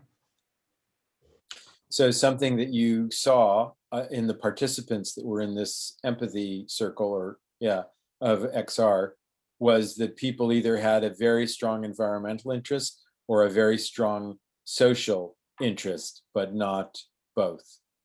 Yes, and to make it more complicated, there was one person who had an interest in everything and really wanted everybody else to be involved at the same, in the same kind of way as she was. And so there was one person who was interested in everything, and that there was also some energy from her of her wanting others to be interested the way she is in everything. Just hold on a second, please. I'm in a meeting. I'm in a meeting. Yeah, I'm in a meeting. I should call Rick. I don't have a call. I thought you could. Sorry for that interruption. And the point about how is the time? Overall, we've got another 10 minutes. Actually, I'd say 4 because we want to leave 10 minutes for debriefing as a group. Okay, another 4. And the experience that I had was how, now that we understand where everybody's intense interests are, how do we bring some collaboration into this group? Yes. Answered, yeah. Yeah, so what you're reflecting on is, or what you felt at the time, it sounds like, was seeing where everyone is after listening to everyone. You were thinking about, so how do we bring people together? How do we get the group collaborating? Yes, indeed. And that would be a challenge. It's not a problem with empathy circles, just a challenge for facilitation. Yeah, and so you see that as being something that's important, but also something that's maybe a challenge to do. And you're curious about how does one approach that? Indeed, and thank you. I feel fully heard. Okay. As a facilitator, how about doing one more round, Janos, and then we'll harvest from the experience. Can I ask a short feedback? Seems to me I don't do anything. You do everything so perfectly. So maybe I don't facilitate anything. So sit back and enjoy it. Okay. So that's just a short feedback. What I missed, where I make a mistake. So the next round, maybe I can step there. If there anything what I missed. Okay, thank you. So or do you want to go to your group, Bill? I just see it first. Your decision. He looks frozen to me. Okay. So so it sounds like Janos is wanting to stop and get feedback. Is that what you want to do, Graham? Just if you want, seems to me I have something missed, forget, but because I didn't do anything, just to make check the time. I feel that that's not enough. I felt not enough. Maybe I missed. It's plenty. It's like if everybody knows the practice, that's all you do. That's if everybody's familiar with it, that's all you got to do, and it's a good starting point. you know, so. Yeah. Okay, this is also a feedback. Thank you. And Yeah. polite and kind also. Thank you. So Yeah, and I would say, Who speak? yeah, so I had a little bit, I have two pieces of feedback. So one was, you know, there was, when Sam was listening to me, there was a little bit of back and forth. You know, I said something, he gave me a reflection. I said, well, no, not quite. And so we were doing that back and forth of working it out together, of being understood. And it was good that you didn't intervene there. We were having our exchanges and we were understanding each other more as time went on. So that's a good example of a time when a facilitator could have intervened, but really didn't need to, and you didn't. So that was good. And then the other thing I want to say, so I just want to name that I think you have a pretty strong, what I would call an inner critic. So this is a voice that's telling you you're not doing enough, you don't know enough, you're not ready, and because you seem to evaluate yourself negatively a lot of the time. And I want to encourage you, if that's true, I want to encourage you to bring in a more supportive voice that says things to you like, you're doing great, way to hang in there. Yeah, you may not be completely ready, but you know, you might be ready enough. Take a chance anyway. And actually, and I want to acknowledge that you did that in this circle. You decided to take a turn facilitating, which is, you know, that's great that you did that. So just to be aware that, I mean, I have a strong critic also that tells me things, but I have learned that that's only one voice. And that voice has value. It protects me from getting myself in bad situations and screwing up, you know. It does protect me from that, but I also recognize that I don't always have to listen to it, that it's usually more worried than I need to be. And that I do have another voice that supports me and that recognizes the things I'm good at, and that that's a voice for me to listen to also. You read from my mind, because when I heard Sam and Edwin, how they speak about my idea, what I would like to do, I felt, oh, you can't do this. You can't speak the same. You can't tell.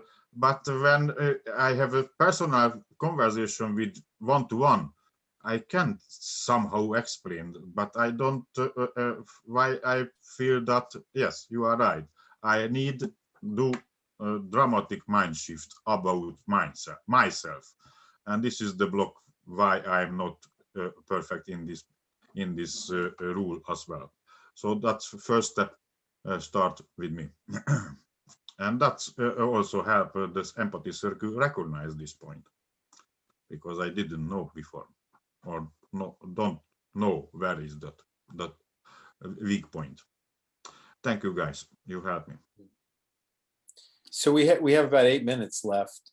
Are there other questions about facilitation in general that people have? From me, no. You told we can go forward. I meant anyone. Yeah, I'm Jonas, would you like one more piece of feedback or just a question of curiosity? Would that be okay with you? If you have anything, I just don't want to hold up the process if there is the next time. So if you have any, I'm happy to hear and or answer any questions. Thank you. Sure. The only feedback that I had was when,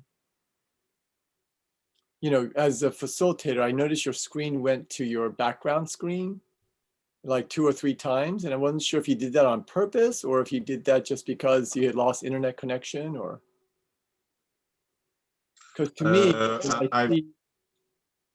yeah, sorry. I started my clock on timer on my mobile, so I have to change back forward, check the time. I see. Okay, I got it. Maybe I don't know the good trick for this. can I interject here? Sam, you were going to express some feelings about what happens when the screen goes into, when he goes off screen. What do you feel about that?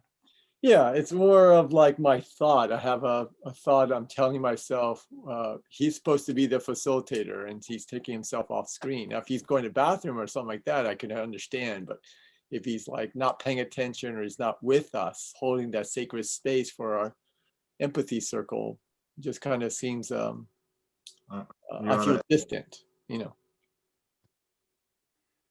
And may I add to what Sam has said, Janos?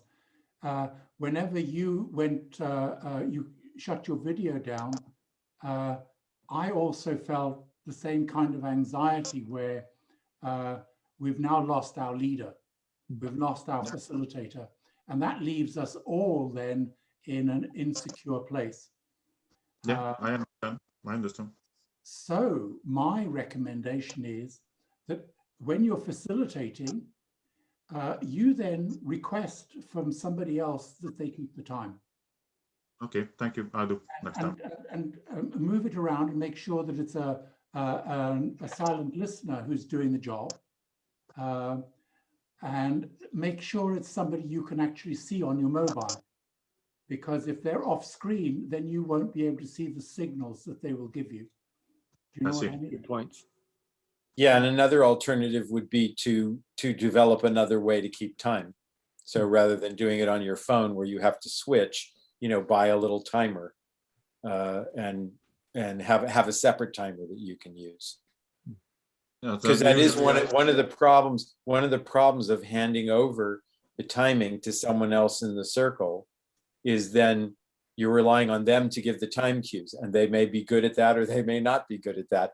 And if there's any adjustments that need to be made to the time, like because a reflector is taking a lot of time or something like that, you now don't really have control over that. So you've given control of that to someone else. Yeah. So, sorry, I just find it this way. How can I check the time? So I just switch between the two screens. Okay, that's understood. Edwin, would you like to add some further points? Yeah, just it was great that you just jumped in and did it, and just start with whatever you're comfortable with, you know, like you did. No challenges, just, you know, it's just good to do a little something, which you did, and it develops experience and confidence. So yeah, glad you jumped in. Thank you very much. Can I catch you, Edwin and Sam, very well described what is in mind about the flat organization and how can we use it? Would you like to help somehow, or do you mind this kind of way do something? For me, it's like too much to take on, so it's like I just focusing. I think the first step is before jumping to, you know, have maybe that as the vision, but really get the empathy circle part down first to sort of master that. Like I wouldn't jump into until you're able to facilitate challenges, have done, you know, the trainee, you know, if you want to do the groundwork first, the foundation, you know, put the bricks instead of jumping into a complicated, you know, sophisticated processes. Yeah. Yeah, maybe I will choose the lazy way. So find some experience and then good speakers, and I just have them behind the stage. But yes, you are right. If I want to do, I have to know what I want to do and how. Can I come back to the facilitation discussion about how you actually facilitated? Apart from your screen going blank, I really appreciated the experience. Everything else was fine. And I also thank you for stepping up and actually facilitating. I really appreciated that. And the other one is on a more personal note. I would enjoy having an empathy session with you if we could get in touch by email at some stage. Thank you very much. Because I think we owe each other an empathy session somewhere along the line, if you know what I mean. Okay, thank you. Thank you. And how many Anytime. seconds have we got 60 left? seconds, 30 seconds. We've got 30 seconds. Or less. And then as the trainee facilitator, I thank Lou, and I thank Edwin, and I thank you so much, Sam, and thank you, Janos. Thank you. Likewise. Thanks, Graham. Thanks for your leadership.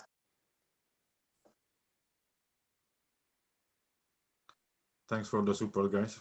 You are nice. Okay, I think we're just waiting for one more group to come back.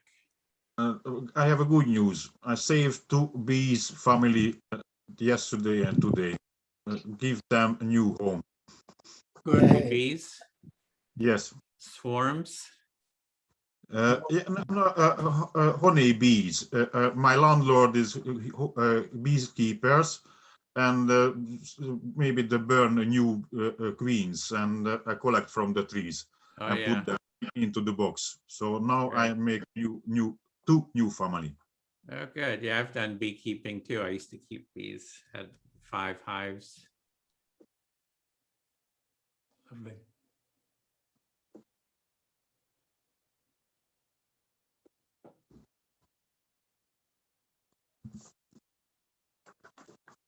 If I can't help the peoples, I try with the bees.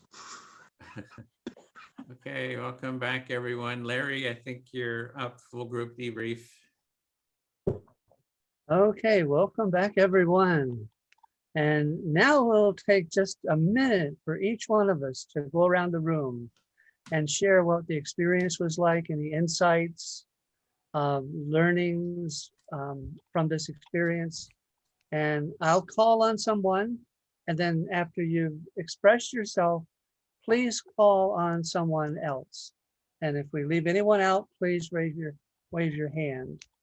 So Would you start mind, with Larry, Graham. if you just do the calling on people? That it takes a lot more time when everybody can't see everyone because of if they're on a cell phone and stuff. It's just much easier. I'll do the calling on everyone, starting with Graham. I'm just following my screen around. Good, thank you, Larry. For me, there was lots of role confusion. I was also anxious about a lot of things. And I also have authority issues which were at play. And so for me, there was some personal components which were complicating things.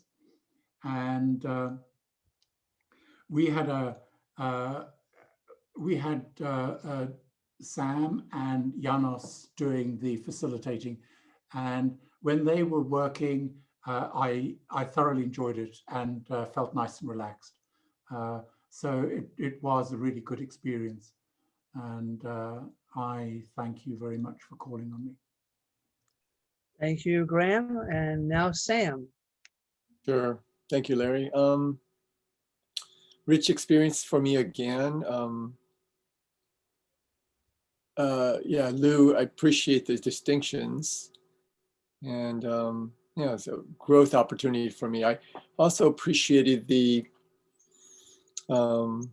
practice and the challenges, and I can see how, balancing that difference between when to speak as a facilitator, interrupting, and keeping the flow of the speaker and listener, and then of course just standing back and allowing the process and the distinction and the care between the two. So that was really helpful.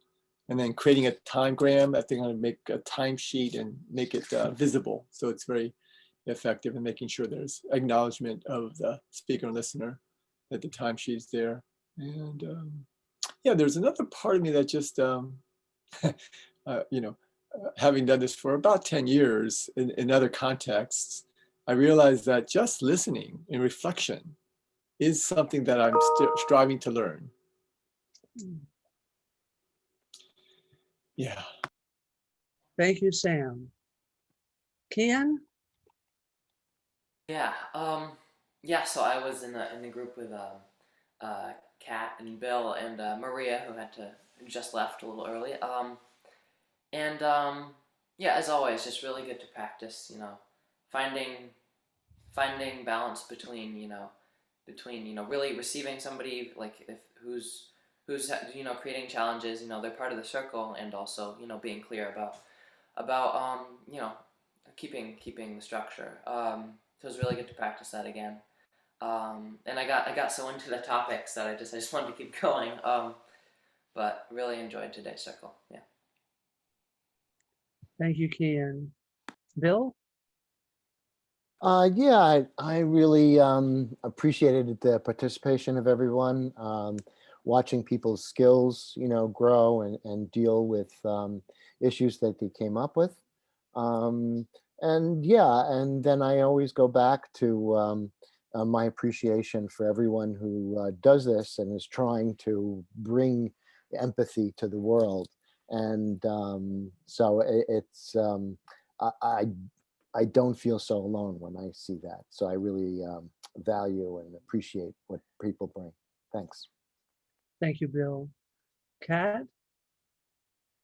Yeah, I thought that was a good one today, kind of seeing the way that the challenges were responded to.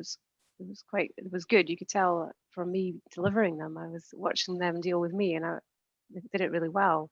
It also helped me understand what challenges are like. So you kind of, the categories of people that you might be challenged by, someone that just doesn't get it, maybe someone that just needs a bit of support to understand it, versus someone who's just out to disrupt with an intention of trying to get attention, and they just want that kind of focus on them.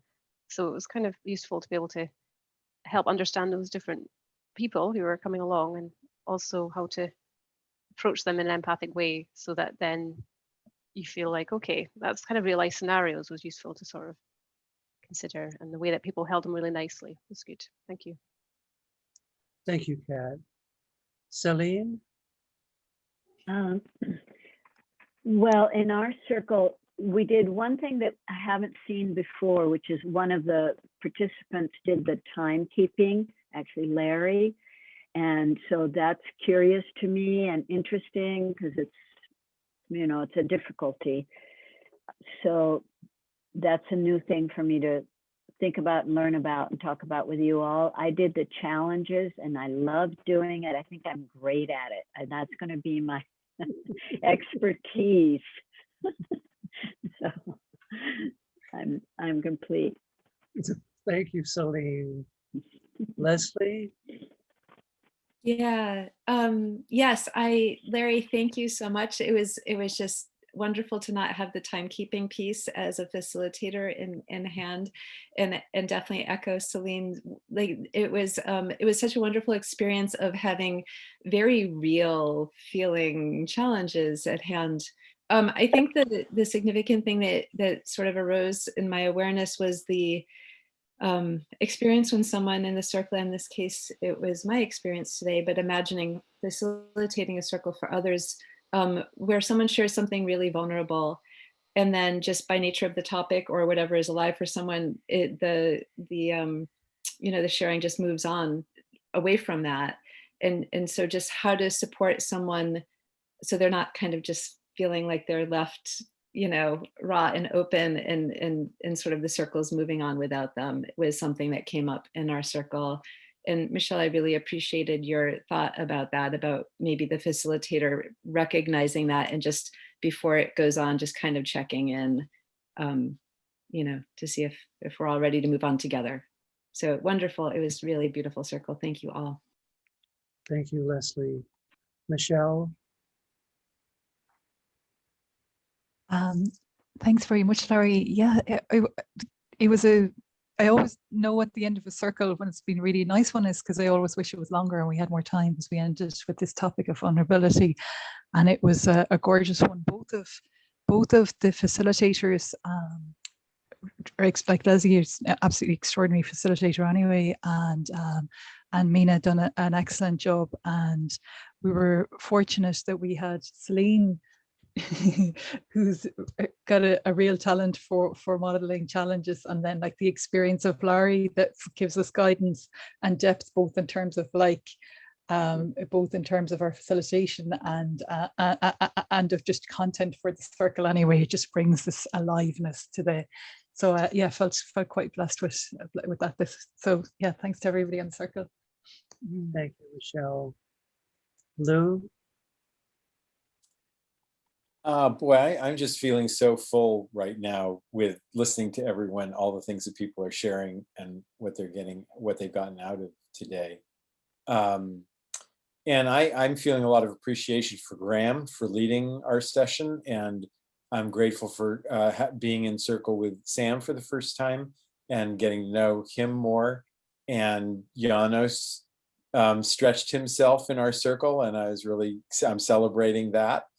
And Edwin is just an anchor, a wonderful anchor. So our group, I really enjoyed our group, and I also want to comment on what Kat said about what you learn from actually offering challenges.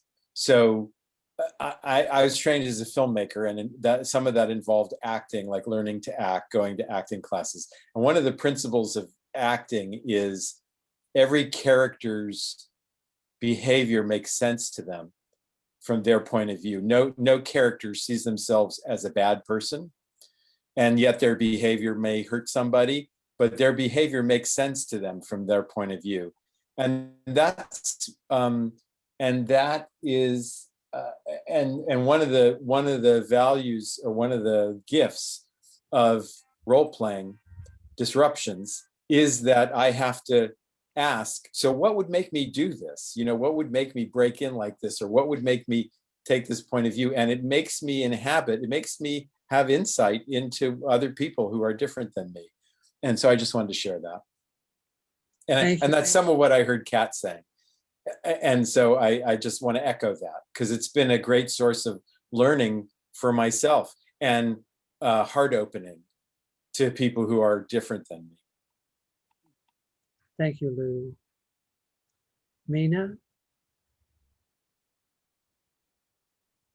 Yes. Wow. So I got really flustered by the challenges.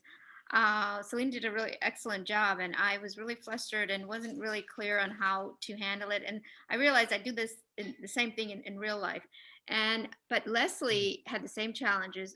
She went second, and I learned from her. I thought that was beautiful. I could do that. So this was a great learning opportunity to watch someone else do it and do it really well. So now I know for the next time. Yeah, we had a great discussion on a variety of things, and I echo Leslie's sort of concern about when topics move very quickly around the circle, and one person has said something very vulnerable, and then you just sort of, it seems a little dismissive when the next person goes up and has something else that's live for them. And I thought, yeah, that it could feel a little hurt by that. So I as a facilitator, I think it's important to keep that in mind, and to somehow just connect these dots before moving on. Thank you, Mina. Thank you. Janos? I'm really happy with my team. Yes, they helped me turn my mind. First of all, recognize I can do, and then was really helpful, the team, because I don't have to do anything, because they practice in the circle as write in the big book. So thank you very much. I also learned a lot of things about myself, and also I'm happy to join again to this facilitator training, because I have to kick out myself from the comfort zone. Thank you. Thank you, Janos. Okay, Edwin? Did I leave anyone out? If I did, I apologize, and I hope we got everyone. Over to you, Edwin. Okay. Yeah, for me, I just enjoy learning from everyone. There's always something I'm learning from everyone, and that's what I enjoy about this process. And the way the training is set up is we learn from each other. There's no, big guru or something. We all learn by observing how others are facilitating the strategies that we use. I enjoy the discussing of the different approaches and strategies. So yeah, and I appreciate the connections. I feel a real, kind of a warmth and connection with everyone in the group. And I was really happy to see Janos stepping into the facilitation. And just a reminder, you don't have to have challenges. You can just step into, just do the piece that you feel comfortable with, just whatever you feel comfortable with. Typically, the empathy circle, if everyone's familiar with the practice, there's almost nothing to do as a facilitator. In fact, you don't even need a facilitator because everybody sort of co-facilitates. So that's kind of where it's usually for new people who are just sort of getting started with the practice that we need this facilitation, or if there's a huge conflict with the group, then maybe. So yeah, thank you everyone in my group for your part, for being here. Thank you, Edwin. And in honor of what Leslie brought up in our group, does anyone have anything that they feel they would be leaving without sharing, that they would like to share? Larry, did you share, Larry? Exactly, yeah. I'll go in just a minute. Does anyone have anything? I have something, but it can wait until the final comments. So for me, beautiful. And what Edwin just summarized of how we really are learning by listening to one another and hearing what's alive authentically in another human being, and holding that, as Leslie said, holding that in the safe space, nurturing that, what's alive in us. And as I think it was Julia or Jolia, I'm probably pronouncing the name wrong, said the other day, the empathy circle melts away the hierarchy of the egoic world, and I'm changing the words a little bit, but it really does. It really, really does. The space of safe empathy dissolves the hierarchy of a power scheme that is woven into the world that we're living in. So it's a really beautiful, beautiful, incredible opportunity to be a part of this for each one of us and to grow that. And as Edwin was saying, keep coming back and practicing and facilitating and challenging and strengthening that, so that each one of us becomes that space of safety for everyone in our lives. That's it. Thank you, Larry. Who are you passing it on to? Or Was it Kat? Did you say you wanted to say something? It's over to Michelle next. Michelle? Someone said they wanted to say something, but they say it in a closing.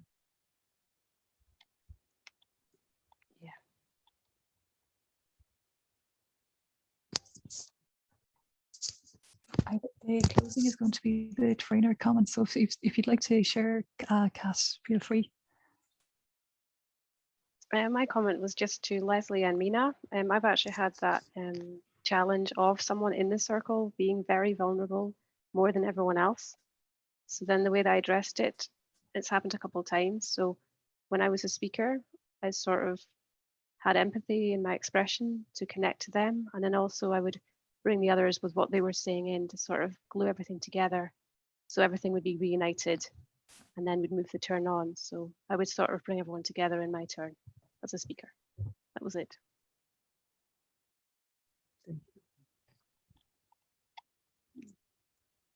That's really, it's really, really helpful. Thanks, Kat.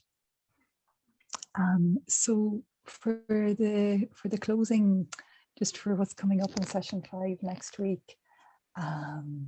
So next week's going to be like an integration of our learnings, and it's feedback for the training. So for our assignments for next week, we're going to send out an email, and the email will have so it'll have a reminder about like the feedback survey if we can. They're really, really valuable, really, really helpful. The buddy call, yeah, they'll be sent out by email as well. And then finally is facilitating your own empathy circles. So, and the fourth item will be in there as well. It's like to think about how you see the empathy circle practice beginning to build a culture of empathy in the world. So think about how you see the empathy circle practice beginning to build a culture of empathy in the world. And so is there any, so that's all of the task for next week. Is there any final trainer comments? Yeah, Bill, please. Yeah, I just want to kind of highlight that we're actually creating a culture of empathy in miniature.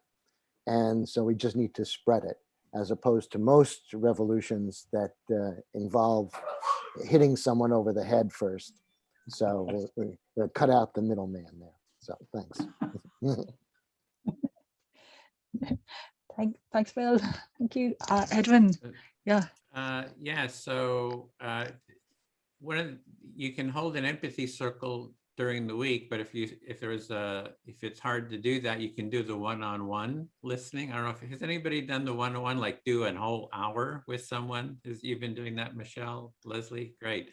So you can't, and Graham, so you can just offer to do the full empathic listening. Say, hey, I'd like to just listen to you. It's an assignment for the class. I'm just practicing listening, share about whatever's alive for you. So you're, the empathic listening, we have 3-minute turns, or you can have 5-minute turns, depending on the context. You can have 10-minute turns or no time limit, at all. And it's a good practice for doing, no time limit, just listening to someone too. So yeah, Kian, did you have something you want to add to that? Yeah. I'd like to try that. And I'm assuming when you're just listening to somebody, that would be what's alive for them, because like you can't really set a topic for somebody's expression for an hour. So how does that work? Like, yeah, you could experiment. You can say, or you might say just whatever's alive for you, or how are you? One thing is also what's going well in your life. Something, so you're not taking on the challenges, but just something that's really positive happening. You might ask 1 or 2 questions, within that, hour or so, so you don't have to be totally, rigid about it, just to kind of help them keep moving. So yeah, you can kind of play around with it to see how it works. There's a link there too that has a bit more information about it. And then that link, you'll actually see a video of Carl Rogers. Like there's like 5 clips of him doing his empathic listening. And I did just come across some video clips of him actually listening to couples. He had couples sitting down and he would do empathic listening, with the couples, just talking about their relationships. That was just something new that was posted the last couple of months. Plus there's a pre-mediation, a pre-circle that I did with a group where I did that longer empathic listening. So you can check that out. And also promote the next cohort. You can maybe start thinking about, we have the next cohort coming up. We have 1 more session, then we'll be doing 3 empathy cafes, and then the next cohort starts. So if you're wanting to be a trainee, you can already start signing up and invite friends. Yeah, that's it for me. Oh, and Graham, is there something that I think Lou wanted to say something. And Lou and then Graham. Yeah, Thank you, Michelle. Yeah. Yeah, I was just going to say, you know, so if you do a listening session with someone for an hour, you know, do tell them that you're practicing this, and that part of it is reflecting back what you understand they're saying. And then you'll get a lot of practice interrupting them to do the reflection. And that's really good to get practice at, because it's not something that we do in normal conversation. And most people find it difficult to interrupt a speaker to reflect back what they're saying. But yeah, so it's good to get practice at it, because it's something that you do need to do as a facilitator often. Yeah. That's really helpful. Thank you, Lou. Graham. And in response to Kian's question, there are many ways of just listening, doing the listening role for these sessions. And one of them is that if you get them to talk about what they've succeeded in, then you can help them to celebrate that. And that is really a beautiful experience when an empathizer helps you celebrate what you're actually enjoying achieving. Great. Another one was that when I was in an NVC circle, they showed us how you can empathize with the person to the point where they have nothing more to say, and then you could pause and ask if you may. And so you've done all your reflecting and everything else in the meantime, and so the conversation is seemingly drying up. But then you can ask if you may respond as if you were in their shoes and what you would do. So that gives you an opportunity then for helping them to helping them further their journey, if you know what I mean. So some ideas. Thank you.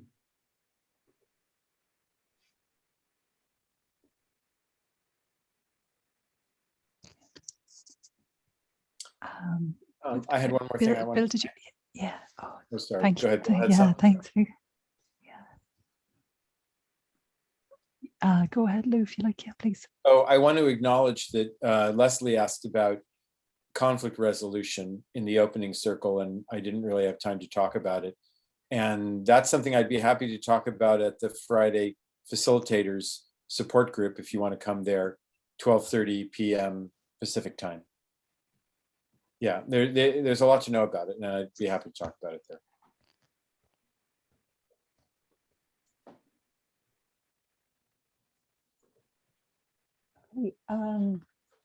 Is that all of the final trainer comments?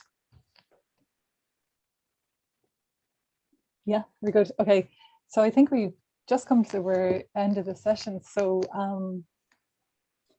yeah, so we do our final jazz hands.